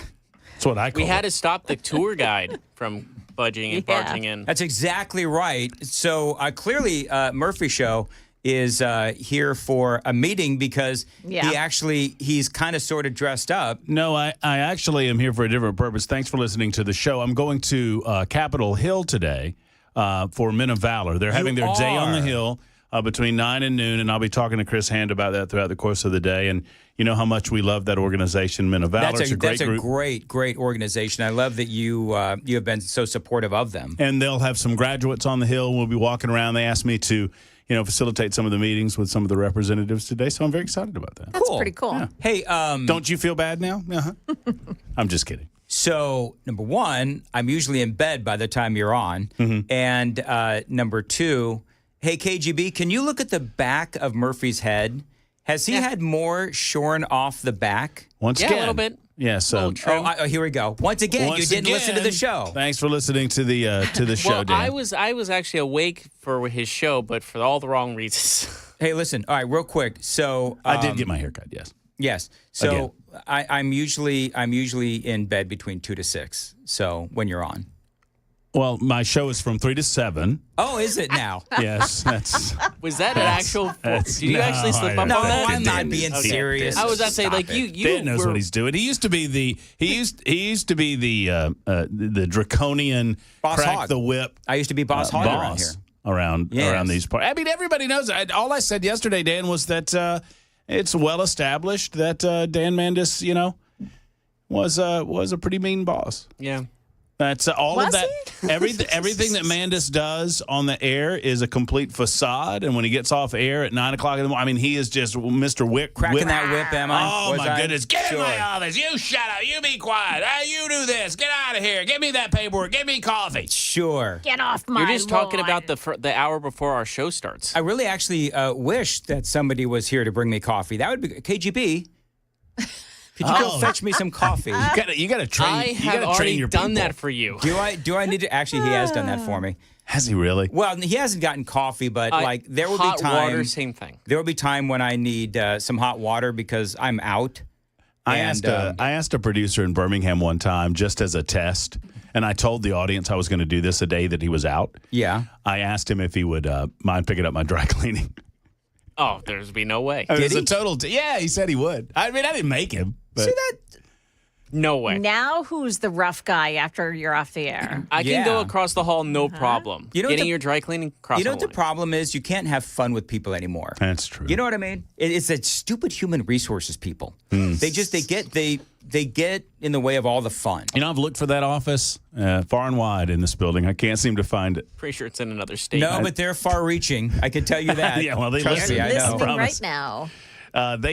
No, this story you were talking about earlier, I don't mean to jump subjects on you, but the story you were talking about earlier, we talked about it yesterday afternoon. It broke during the show yesterday afternoon. What is the purpose for destroying the documents right now, immediately? And the person that ordered the destruction is the person that just lost her job. Oh, is it? Okay. Yeah, I didn't pay much attention. The former executive director of USAID sent out an email saying, all of y'all need to come to work today, and we have an all-day session of document shredding. And they can tell me that they've backed it up all they want. I don't believe it. They need to shut that place down. They need to stop absolutely. any and all. I mean, what do you think the deep state's doing? This is the deep state. They're covering their butts. Well, yeah, what they're doing. CYA-ing, but yeah, anyway. I didn't. Again, that's one of those stories. I saw the headline, and I got so much stuff that I kind of moved on. But it does indicate that they have accepted the fact that they're goodbye. I don't So long, understand. see you later. So you're saying that somebody who used to be in charge of USAID, Yeah, I forget her well, then name. that Emily, whatever her name is, the interim director or whatnot. Now everything, they've cut 83% of the contracts and everything will be rolled under. And I understand that some of the money in this continuing resolution is a holdover. We got to wait till new budgets. But 83% of USAID has been eliminated. The rest of the 17% is rolling over into the State Department. Yep. And this individual, and I forget her name. You had her name. You said her name earlier. It is my understanding that this is a person that formerly was over USAID that is no longer going to have a job, and she's part of the deep state. Erica Carr. Yeah. And if I'm wrong, I think I'm right on that, but I don't like the idea. I don't understand the urgency of destroying documents right now. Right now. Yeah. Destroying documents is typically not a good thing. No, that's always a suspicious thing. Can you imagine if it was Trump? That's always the thing is, can you imagine if this was like a Trump-related agency? Right. And they would be losing their ever-loving minds. Oh, no, there's no question. Did Mason really say that he has PTSD from my reign? Mason is, this is a delicate situation. I mean, I would recommend maybe some sort of intervention, détente or whatnot. You and me and Mason to have an intervention. Well, I don't want any part of it, but you need to come together with Mason because sure. I do think. I mean, you just to say your name. Do you know what? Hey, John, watch this. Hey, do you know what? I would love to have an intervention with Mason, but he's never here on time. Oh, what now? No, hold on. That's the type of lightning that Dan brought as program director. All right, now listen. More expletives. Mason has been great. He's been on time for the past couple of days. He's been outstanding. I love it when it reminds me of the old Chris Rock bit that he used to do about fatherhood. And it's like, I take care of my kids. Wait a minute. You mean you do what you're supposed to do? Like, is it being at work on time the basic requirement for the job? Basic. The absolute basic. The floor. The floor. So you're saying Mason has reached the floor? Yes. For the last several months. He's actually been a lot better. Yeah, he's been a lot better. He's got here on time. I was terrified. So we're having a performance review on the air now? Yeah, seriously. No, we're being nice. Everybody stop. He's a good dude. I'm being nice to Mason because I like Mason. I hired Mason. And so when he filled in for KGB, I was really worried because when he's not here on time, I've got to run the board. So you could get in there and run that thing. I could. I've run millions of hours. Sure, but thing is, though, is that with all the cart machines and stuff, Oh, I remember that. Good Lord. I remember cart machines. And the records. I remember cart machines before they were sequential, where you had to fire them off individually. Oh, I do too. It's awful. When you'd get screwed up by if the out cue was the phone number, and then they'd give the phone number twice. There's like 4 people in the audience that understand what we're talking about because only radio people will get that. That's exactly right. Anyway, so Mason, I said, okay, we'll have Mason fill in for KGB as long as I can give him a wake-up call at like 4 o'clock. Did you? he would, because I'm not the first voice he wants to hear in the morning. So he would preemptively send me a text and said, I'm up. You don't need to call. So you had like a sheet of, this is what I'm talking about. You had a sheet of demands. Yeah. Oh my goodness. I mean, this is the type of It's stuff. tough, isn't it? It's just tough. You know, if I had to pick a character in film to describe Dan as a boss, remember that guy, the Nazi guy in Raiders of the Lost Ark? Oh, he my seemed goodness. like a little nerdy guy, but he was really just the most evil thing on planet Earth. That's Dan, man. The It's one right with there. the most gruesome death of them all. Oh yeah, the one that whose face melts melted His off. face literally melted, which is Yeah. kind of like what mine is doing as I get You older. look great. I look terrible. But You that's look okay. fabulous. You look better than the day I met you. Of course, you were hungover the day I met you, so Jesus. that's it. Just It's a famous story. That's I a was famous hungover the story. day, Oh, the it's day that I real? met. Yeah. I didn't have any friends in How many Nashville. dangrias did you have? Amy and I, well, I'm not going to talk specifically about what I may or may not have been on the night before, but let's just Been say On. Well, then. I knew. Let's it's- just Word say choice that is bad here. Amy and I had some celebrations the night before. It's great. And it was adult. And then I don't think I forgot about you. I think that I think you forgot it. overslept. You 100% forgot. Okay, about it. so I not only did I 100% forget forgot about it. you, but I wasn't awake when you called, and I had a big oh crap moment. No, you didn't call me. You texted me, and it was the funniest text because do you remember what you texted me? It was something along the lines of, "Hey, buddy, what's going on?" No. It was actually a great text. It was funnier than all get out, and it made me like you even more because I knew that I liked you, and I knew that I actually, to be honest, wanted to hire you, and so he sends me a text. He's at the Starbucks in Hermitage. And because that's close to my house. Dan and I affectionately call that our place. We do, because that's where we met. That's and sweet. They had like 80s music playing, 70s or 80s music playing. And you sent me a really funny text about the ambiance of the, 70s coffee house music was great, but you wish that you had someone to share it with. That's right. Like yours truly. Very funny. Did you bring him flowers? So, Joan, I want to tell Joan this story, and KGB. I want to tell you this story real quick, Joan, because I knew, that it was a time of great volatility. Obviously, we had lost the great Phil Valentine, and I knew that Dan, as program director, was getting hit up 100 different ways because obviously Super Talk is a very famous radio station around the country, and there were clearly a lot of people that wanted an opportunity to be in Nashville. And so I sent Dan an email that said, "Hey, I know you're being hit up 100 different ways. Here's a 10-minute little sample of my work, et cetera, et cetera. By the way, I will be in Nashville next weekend visiting friends. And if you want to get together, no biggie, but, I'll be in Nashville anyway." And so Dan hits me up like 4 days later. He makes me wait 4 days. That's all part of the negotiation process. No, I get it. And said, "Did you say you were going to be in Nashville?" And I said, "Sure."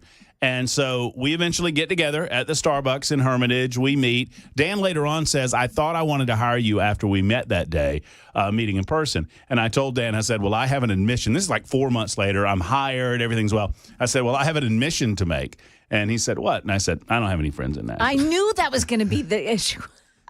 But I knew, You didn't have any friends Dan, here. and Dan immediately said, Amy told me you didn't have any friends here. She You were did. She totally called it. I And then knew it. Yep. I think as soon as you said it. Wasn't my response to you, "Well, I don't think you have any friends anywhere." Well, that's true. I mean, So- no, that's a fair point. There was that. The thing, and then we'll move on, but the thing that I especially appreciated about, in all seriousness, about when you reached out is that, and not to get too dark, but, there were people way too soon. They were hitting me up way too soon after Phil got sick. And then when he passed away, it was like, the day that he passed, people are sending me tapes and resumes, and it's like, are you flipping kidding me with this? I don't think they understood. I try to give them the benefit of the doubt. I Yeah. don't think people like that quite understand the relationship that Phil had with this city and the relationship that everyone on this radio station had with Phil. But I remember the first thing that I sent you was an email that said, "Dan, I'm so sorry. If there's anything that I can do, just let me know." And that's all I said. Yeah. That's and exactly then I right. followed up a few days later and said, "Oh, by the way, just so you know, I'm interested if it's a possibility that we can make it happen." Handled it perfectly, like the pro that I thought you were. Just be a human. I mean, and it's not. I'm not saying I'm better than anybody. I mean, just in anything in life, be a human being first. Yeah, just be a human being first. That's exactly and right. You'll go far. By the way, Joan gave me a football. Did she give anything to you today?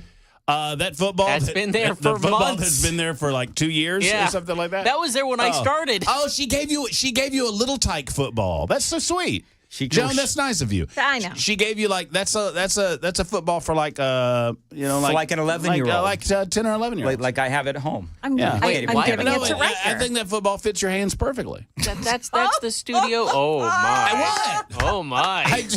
I'm just. Did anybody catch the Little ice for that bird? Did anybody catch the subtle jab that I made? By the way, at Matt earlier, nobody laughed, so I want to make sure I draw attention to it. Mm-hmm. Would you like to do it again? When I said, yeah, you handled the reach out like the professional that I thought that you were. I knew it. I knew thought Right? was. I was like thought. Nobody keyword. caught that. Well, I didn't want to interrupt. It was a nice moment, but then I was like, wait a minute, thought. No, it was a tender moment, and you ruined it by cutting me deep. This is what he does. This is what he did with his boss, guys. That's all I was saying yesterday. Is that Dan? He was like, nice, cut you, nice, cut you. That's all I'm saying. Doing a great job, Jeff. But give me my coffee. You know what the thing is, though? Like, and you were a boss for like 18 years, right? Not that long. Whatever. But you're a boss like me. Now you're not. Mm-hmm. Do you miss it at all? Nope. I don't even. I said this on the other day. I don't even take my phone everywhere anymore. There are days and I don't even look at my phone after I get off the air at 9. Well, and particularly when you are the manager of a place that's open 24 hours a day, and people don't think of that when they think of a radio station. But it's very similar to being the manager of a 24-hour restaurant, where there are constantly problems that are coming up. And these aren't issues that you can blame anyone for. Mm-hmm. It's being responsible for other folks and trying to do right by them, but also trying to juggle 14 different balls in the air at one time. Yep. And most of them are unseen by the listening audience. Did I ever talk about the time? We're so late, but we're already late. So there was one time when there was something wrong with the radio station. I don't know what it was, but the dead air alarm, this is a little inside baseball, dead air alarm didn't go off because there was still some sort of a signal. Some dude called me on Facebook in the middle of the night. Oh, that's nice. Yeah, it was on, it was back when I was like on noon to 3 or so. I forget what, but he called me on Facebook and I'm like, what? I'd like never called you? You can call people on Facebook. Yeah. And he called me on Facebook, and I'd never received the phone call on Facebook before. And he said, hey, I don't mean to mess with your private time, but there's something wrong with Red Eye Radio. And sure enough, there is something wrong with Red Eye Radio. It was the darndest thing. So I don't miss that at all. No, I would get them. I would get the emails a lot where people would tell me at 3:52 in the morning, there was 4 minutes where there was silence, and you need to fix that. Oh yeah. I appreciate those passionate folks. Well, listen, I love the fact. Anything people need to know? Can they come see you? And I mean, we'll be down at Cordell Hull and in the Capitol. It's Men of Valor. Just call your legislator if you believe in Men of Valor and tell them to support Men of Valor. That's it. I mean, just call your legislator. Tell them that. It's a great organization. Yeah. All right. Thank you, Matt Murphy. Thank you, Dan Mandis. And it's 8:24. Joan, what's coming up? The U.S. and Russia are getting together today about that ceasefire that was reached with Ukraine. We've got that coming up at 8:30 on Super Talk 99.7 WTN. 8:24, Nashville's Morning News on WTN. Friends, what could you do with an extra $75,000 right now? Maybe even a couple $100,000. If you own a home, you can get that money in less than a week with my friends at Loan Pronto.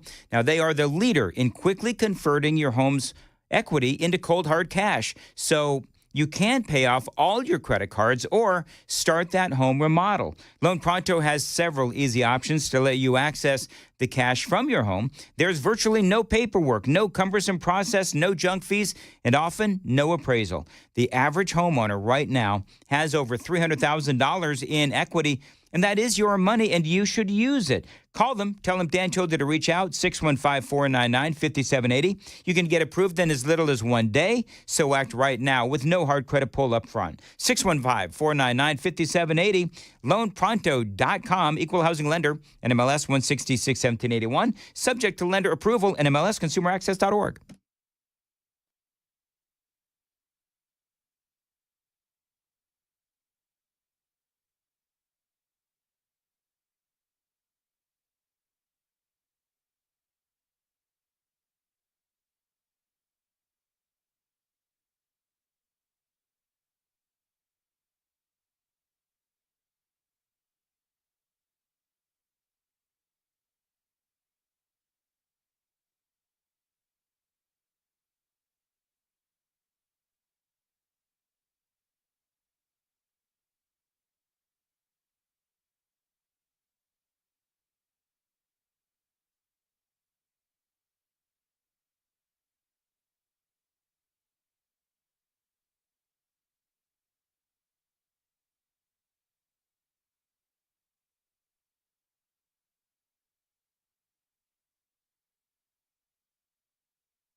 827 Nashville's Morning News on WTN.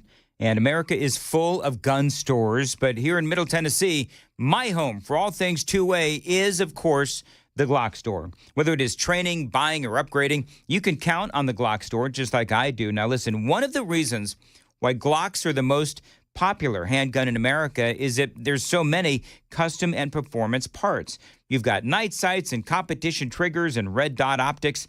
I've got all of those on my Glock. There's so many ways to upgrade your firearm, and at the Glock store, they can do it for free while you wait. So you buy the upgrades, and they're going to do it for free while you wait. It's done in just a few minutes. There's always a gunsmith on duty at the Glock store, and yes, you heard that right. You buy the parts, they will install them for free while you wait. There's a lot of reasons to like the Glock store. Free parts and installation is just one of them. I like the customer service.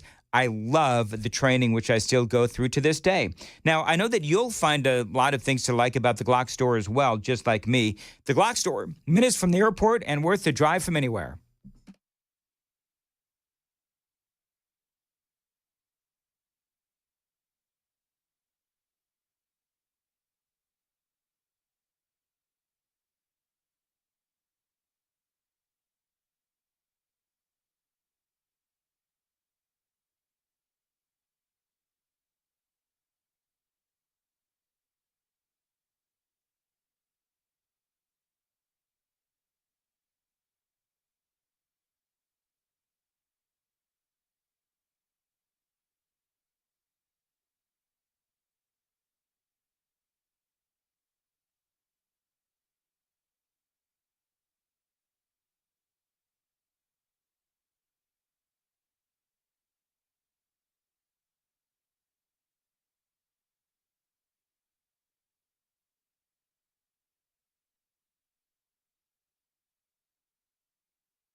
Good morning. It's now 8:30. I'm Joan Jones with your top stories. Watch it on 65 southbound lane, Talbot's Corner. There's a crash and it blocks off the right shoulder right at Trinity Lane, a busy area. Secretary of State Marco Rubio saying the United States will have contact with Russia today about that agreement reached with Ukraine on a 30-day ceasefire and the steps toward ending the war there. The United States has done a good thing for the world in bringing this process forward, and now we all eagerly await the Russian response and urge them strongly to consider ending all hostilities. There's been no official response from Moscow so far. Virginia authorities have named the man last seen with a college student who's gone missing as a person of interest. 24-year-old Joshua Ribe was last seen on surveillance video headed to the beach in the Dominican Republic with Sudishka Konenki. Law enforcement in the Dominican Republic piecing together a timeline of the last moments before she vanished. Konanki headed to the beach with her friends around 4 a.m. after visiting a nightclub in their hotel complex. Authorities say Konanki stayed behind with a man who told them they went in the water together and got slammed by a large wave. Surveillance video catching him heading back to his room that morning. Konanki's family says he has been cooperating with the investigation. ABC's Ariel Reshef. The Franklin Fire Department has started a new leadership academy. They'll train future firefighters, those who are recently graduated from high school or about to graduate. It's a 19-week program, and the fire department there says it is accepting applications now through Friday of next week. Money News brought to you by Beacon Capital Management, online at beaconcm.com. We got some positive news on the economy just before the opening bell, and the Dow Jones Industrials are up right now 243 points. That's the latest news. Traffic and weather next. I'm Joan Jones, WTN News. Thank you, Joan. 8:32, Dan here. Sell your home with a guaranteed offer from Mark Spain Real Estate. You can receive the strongest cash offer in the industry, and you're going to save time and make the most money. Now, with the guaranteed offer from Mark Spain, you can skip the hassle of getting your home ready to sell. You can receive an all-cash offer and close in as little as 21 days. There's no showings, no open houses, and no stress. Now, as the most experienced real estate team in the industry, with Mark Spain Real Estate, you can trust them to sell your home fast and for maximum profit. That is what the guaranteed offer is all about. By the way, that is a guaranteed cash offer. Call them. There's no obligation. 855-299-SOLD. 855-299-SOLD. And yes, find out what your guaranteed cash offer would be. You can find them online anytime. It's markspain.com. That's markspain.com, and start packing. This report is sponsored by Court.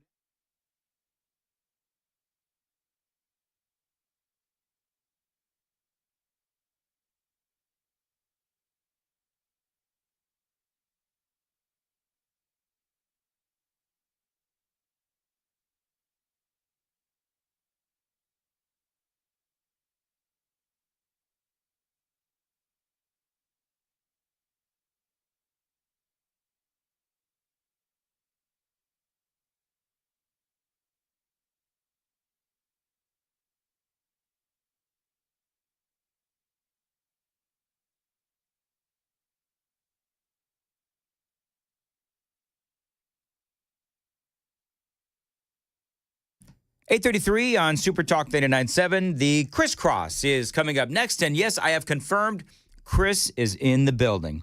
And Dan Mandis here. Spring is just about upon us. The weather certainly is. Summer is next. What big events do you have planned? Whether it is a big corporate event, maybe a family reunion, maybe wedding, maybe a birthday party, maybe a graduation, maybe Easter festivities. My friends at Nashville Tent and Awning can help you with an incredible enclosure that can be installed anywhere. Now, this is a company that had been around since 1884. These folks are a Nashville institution, and they've worked with the likes of the Titans, Vanderbilt, and the Grand Ole Opry as well. So, yes, they are one of the top companies in Nashville. And so think about your backyard and some of the events that you may have coming up. You know, you can actually extend your living space with a backyard enclosure so you can enjoy it when the weather is really hot, like we're going to have in the next few months. By the way, if you also have an event for work coming up, they can help you there as well with a tent or enclosure. And they've got awnings for any style of building that will improve the look and the feel of your home or office. Get some visuals. Check it all out at their website, ntaco.com. ntaco.com, ntaco.com, 615-329-3701, 615-329-3701. Tell them Dan Mandis told you to reach out. Okay, it's a crash, 65 southbound at Trinity Lane, exit 87, but crews have pushed that off to the shoulder at this point. It's in Talbot's Corner. Temple Hills, we have Sneed Road at Temple Road, a crash involving injuries. And then another one out at the Nashville Zoo. It's on Nolansville Pike at McNally Drive. Green Hills, a crash involving injuries. Woodmont Boulevard at Estes Road. Traffic every 10 minutes every morning on Super Talk 99.7 WTN.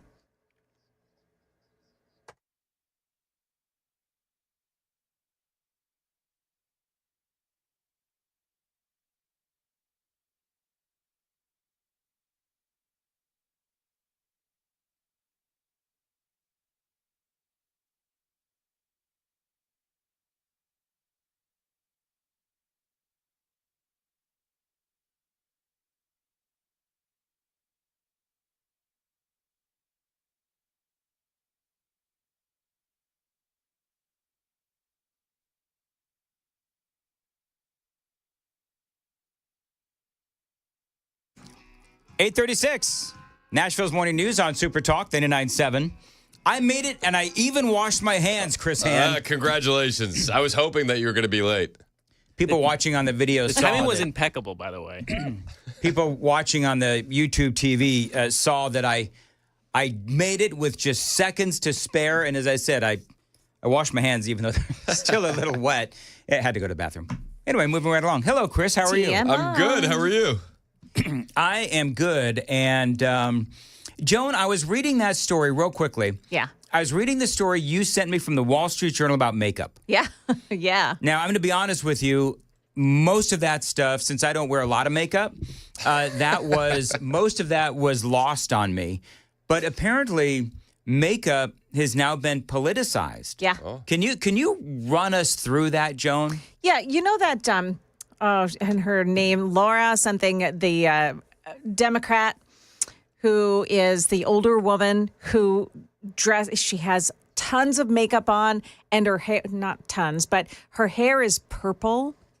Do you know who I'm talking about? The 82-year-old one? Yes. Yeah. Oh, I the just one, call the one that looks like Michael Flynn in drag. Rosa DeLauro is her name. I was gonna say the wife of the Crypt Keeper, but yeah. She's from Connecticut, and she has that crazy hair. And so, for conservatives, we all point to people with purple hair, and you've talked about this, Dan, as being like, oh, you can pick a crazy leftist out of a crowd just by the colors in their hair. Mm-hmm. But Nancy Mace always has her makeup on perfect. She has the right foundation. Her eyes are done well.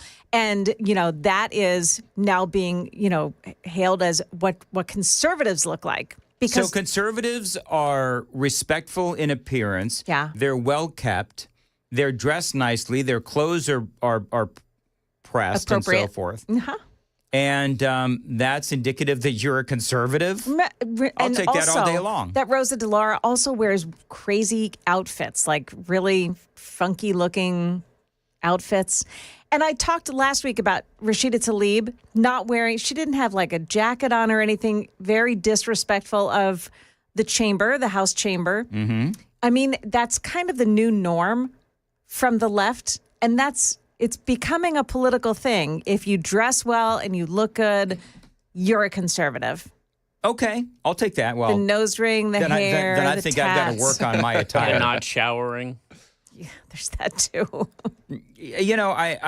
For me, I do find it interesting because, Fetterman, a lot of people were very critical of John Fetterman. Yes. And I understood that. But at the same time, one of the things that I said at the time was men in suits and women have run us up, $36 trillion in debt. So I didn't really much care about John Fetterman. But you're going to have to help me out here because I've got the article in front of me. And they talk about, and I'm going to air quote this, Republican makeup lampooning heavy foundation and overfilled eyebrows as an expression of conservative values. So what is, I want to, hold on. A good foundation in hold general is conservative values. Hold on. I want to know, very funny, Chris.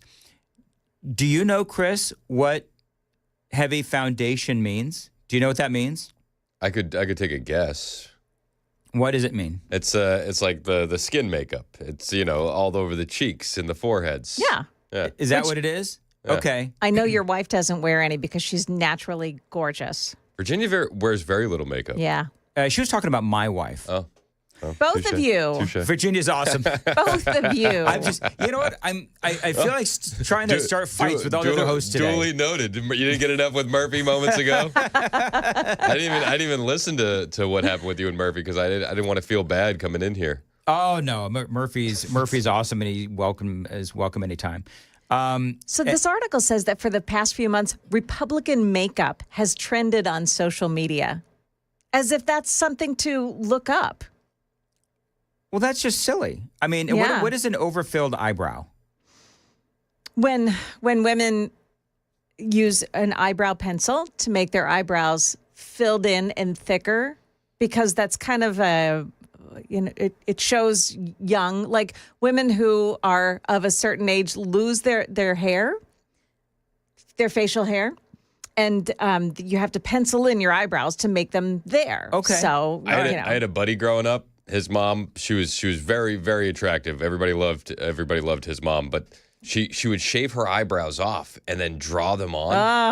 And then one day, I'd slept over at my buddy's house, and it was like, that next morning, I was like, whoa, what happened to you? Where's all your eyebrows, man? Oh, God. It was terrifying. I'm, 11 years old, and it's like, whoa. I love this, though. This is from the Wall Street Journal. In response, conservatives are accusing liberals of clumsily applied, clownish makeup that doesn't align with traditional gender norms, mocking bright hair, piercings, and neon lipstick. Yeah. Do you know what's so funny? It's clownish. Come on. Well, let's be honest. They're a clown show. Yeah. Yes. Nancy Pelosi has always looked clown show-ish. to me. The word is drunk, Dan. The word is drunk.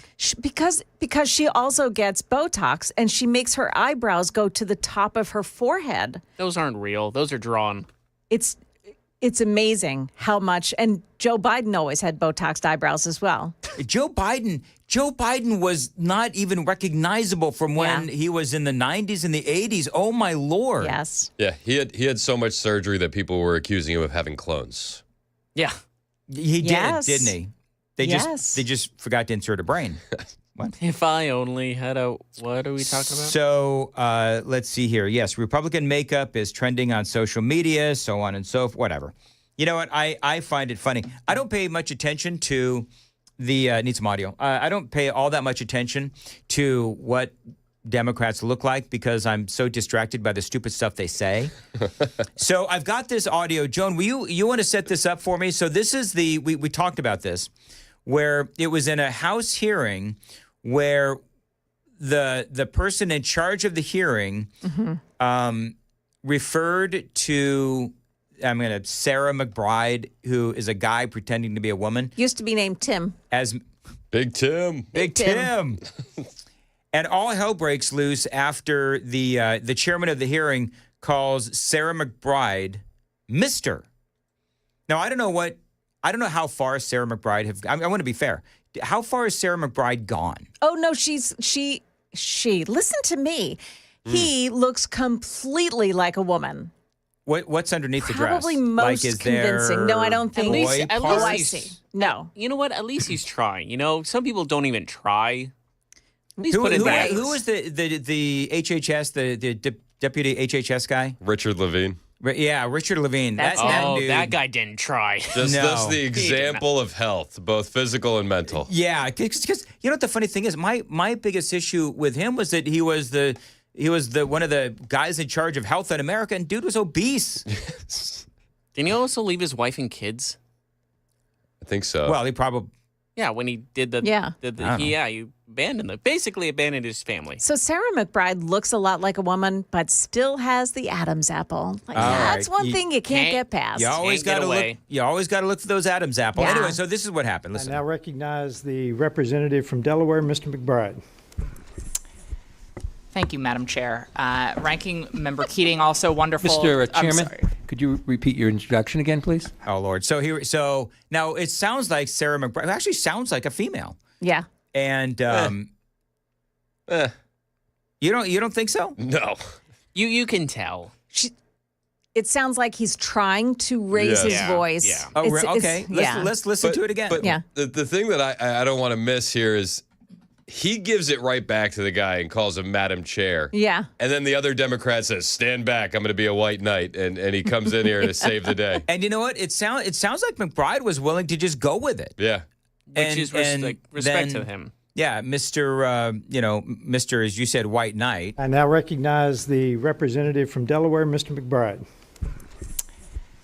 Thank you, Madam Chair. Ranking Member Keating, also wonderful. Mr. Chairman, could you repeat your introduction again, please? Yes, we have set the standard on the floor of the House, and I'm simply... What is that standard, Mr. Chairman? Would you repeat what you just said when you introduced a duly elected representative from the United States of America? Please. I will. The representative from Delaware, Mr. McBride. Mr. Chairman, you are out of order. Mr. Chairman, have you no decency? Oh, my Lord. I mean, I've come to know you a little bit, but this is not decent. We will continue this You hearing. will not continue it with me unless you introduce a duly elected representative the right way. This hearing is adjourned. There you go. This hearing is adjourned. I don't know. So I asked Grok about, the anatomical makeup of Mr. McBride. Yes. And somebody on X claimed that there was a surgery. But Grok says that they cannot independently confirm that that's true. What's underneath the hood? Oh, my goodness. What? No, how we far? are on dangerous There's still waters. a man under the hood. The best part was that you kind of choked a little bit right before you said it, so you're extra gravelly. What's under the hood? What's under the hood? Give me my baby? beer and my monster trucks. It's so funny when I say things that could possibly get me in trouble, my voice never goes out. It's like in the middle of a commercial.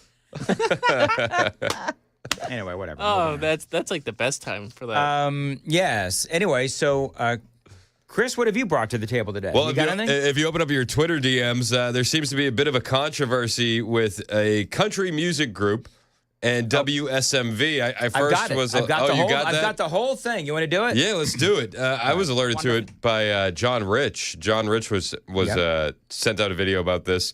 Apparently, WSMV invited this country group to come to the studio to perform a song. And then they realized it was just a bit too politically biased. And they said, what do you mean? They say, it's too patriotic. But then they get an email from WSMV basically telling them, guys, we didn't realize what the lyrics were in the song. We find these lyrics to be too politically biased from a news station. So we're not going to let you play that song, but you can come in and play another song if you want to. Yeah, and in the video, the brothers do read the lyrics. This is some of them. I ain't leaving here. I'm an 8th generation, God-fearing, blue-collar, with the flag waving. I don't wait for the 4th of July. It's year-round, lifelong American pride. Right here, right now, I'm drawing the line. If this country ain't something you can stand behind, then that's the difference between me and you, because my true colors are red, white, and blue. So, it sounds like not a political song. It sounds like a pro-America song. Nazis. How dare he? I'm offended. Nazis everywhere. So John Rich is, of course, as you can imagine, he's a little ticked. And so the guys called me and they said, can you even believe this? What should we do? I said, well, under no circumstances do you kiss the ring of some liberal, commie-acting news organization like WSMV telling you that your freedom of speech doesn't mean anything to them, that they're going to dictate what you get to sing. Under no circumstances do you go in and play anything else. So they didn't. So WSMV wouldn't allow them to play the song, but we will. It's a great guitar riff, man. Just really good.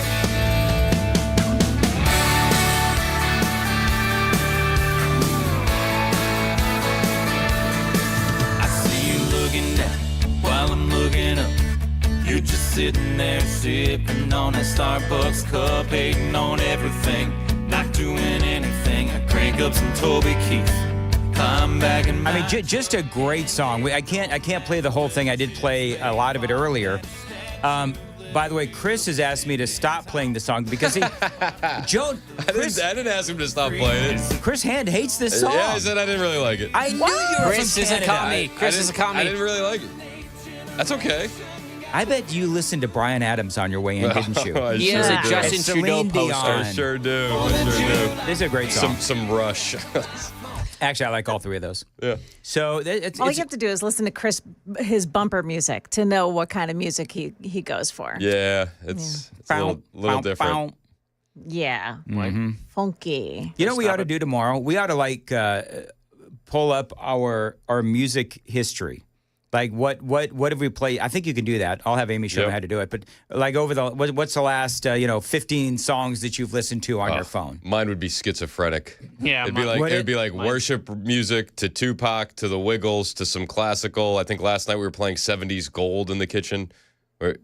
Wow. It would be 70s Gold. It would be schizophrenic. I got Worship, Slipknot, and Limp Bizkit most likely. I'm not sure what's more disturbing, the Wiggles or 70s Gold. 70s Gold is pretty. It rocks, man. Does it? Yeah, a little Fleetwood Mac. Yeah. Fleetwood Mac rules. All right, stand by. Joan, what? Name one Fleetwood Mac song. Oh, You Can Go Your Own Way. All right, fine. I love Fleetwood Mac. Yeah, and please do. Because usually Joan doesn't know the music, so I took a swing and I missed, and that's fine. That's okay. Yeah. But if you want to hear that entire song. And I got another thing to say about this. But if you want to hear that entire song, follow me on X at Dan Mandis Show. I've got a link to John Rich's comments, and I've got I can't believe you don't like this song. Do you like country at all? Not really. All right, well then this isn't a song geared for It's you. not for me, but I do understand how ridiculous it is that WSMV essentially invited these guys to come play a song and then said, whoa, whoa, whoa. Well, and here's the thing. This is too America for us. Did they not listen to the song? And it's silly that a patriotic song is considered, political at WSMV. I mean, it's almost like, they're so dumb they got to tell people how to dress in the morning. Oh, wait. Yep. The helicopter parents of local news. But what else I'll say though is that the Duggars, not Duggars, is that Duggars? The Duggars. The Duggars. The Dugars. No, that's a whole different this thing. isn't the Duggars of. No, it's not. Okay. Yeah, I mispronounced. It's Duggars, but they owe WSMV a big thanks. Yeah. Right? I mean, this could actually be part of a great marketing campaign. 100%. Because I played it. I had never heard of the song. And, it's good. It's a great song, but I never heard of it until this whole kerfuffle. I don't know if we would have heard it without a kerfuffle.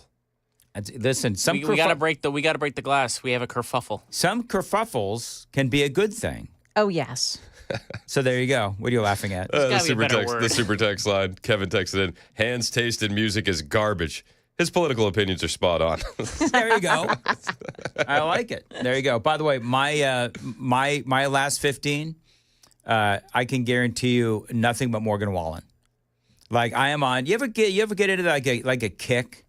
Like you can't get enough of a certain artist. Mine is Morgan Wallen. And he's got some new songs. Are you defending him right now in court? Am I defending Morgan Wallen? Why would I defend Morgan Wallen? What has he done? Yeah, he's chair throwing. Well, yeah. I mean, I heard that chair had it coming. What about the people on the ground that he almost hit? He didn't hit anyone though, and that's how he got away with it. You are such a bummer today. Good Lord, man. Yeah. Are you defending Morgan Wallen? I said defending him in court, but you didn't hear that. I think first of all, he apologized for that. They gave him a plaque. OJ apologized also. Yeah. Are you comparing OJ? No, I'm not. Wow. I think we got to cut this show short. Oh, look, it's over. We're way over, actually. Oh, are we? Okay. What's coming up? Well, we're going to talk about the Elon Trump interview outside the White House with the press. That was fun. We're going to talk about Doug Ford in Canada bending the knee once again. Yes. We'll talk about how the left is all upset that Trump had an ad for Teslas on the White House lawn, but Joe Biden has done this time and time again. And the Department of Education cutting half their employees, the Ukraine ceasefire. I mean, what? Hey, Chris. There's so much going on, Chris, man. do you consider... Hey, John, watch this. I'm going to do what I did to Brian to Chris. Okay. Hey, Chris, do you consider yourself a conservative? Yes. When will you be buying your Tesla? I actually want to buy one. Do you? It has nothing to do with it being electric, by the way. No? It has to do with wasting my life on 24 and wanting the auto driving feature. Oh, you could actually do show prep. I could do so much work in that, 2-3 hours I spend in the car a day. All right, very good. Joan Jones, what's coming up? We'll talk about all those tariffs that President Trump laid out for today. They started overnight, and the reaction from Europe, how that's working out for them. Those stories coming up at 9 o'clock on Super Talk 99.7 WTM. Big Joe and 8:55, Nashville's Morning News on Super Talk 99.7. Dan Mandis here for my friends at Window Nation. Now, this is my window company. They've put 4 windows in my home in the last couple of years, and I do suspect that they're going to be back here in 2025 because they do great work. So if this is the year that you upgrade your home, start with a call to Window Nation. Now, right now, a great deal being offered to listeners to my show, a full 60% off all window styles, and you pay nothing for 2 full years. No payments, no interest for 24 months. Now, that is a great deal for great windows from Window Nation. They've got some of the best insulated windows money can buy. So not only are you saving 60% on the windows, but the savings last for years to come on energy bills. Now, don't forget that great deal. Again, 60% off all window styles. You pay no interest, no payments for 2 full years. When you mention my name, Dan Mandis, call them 866-90-NATION, 866-90-NATION, windownation.com.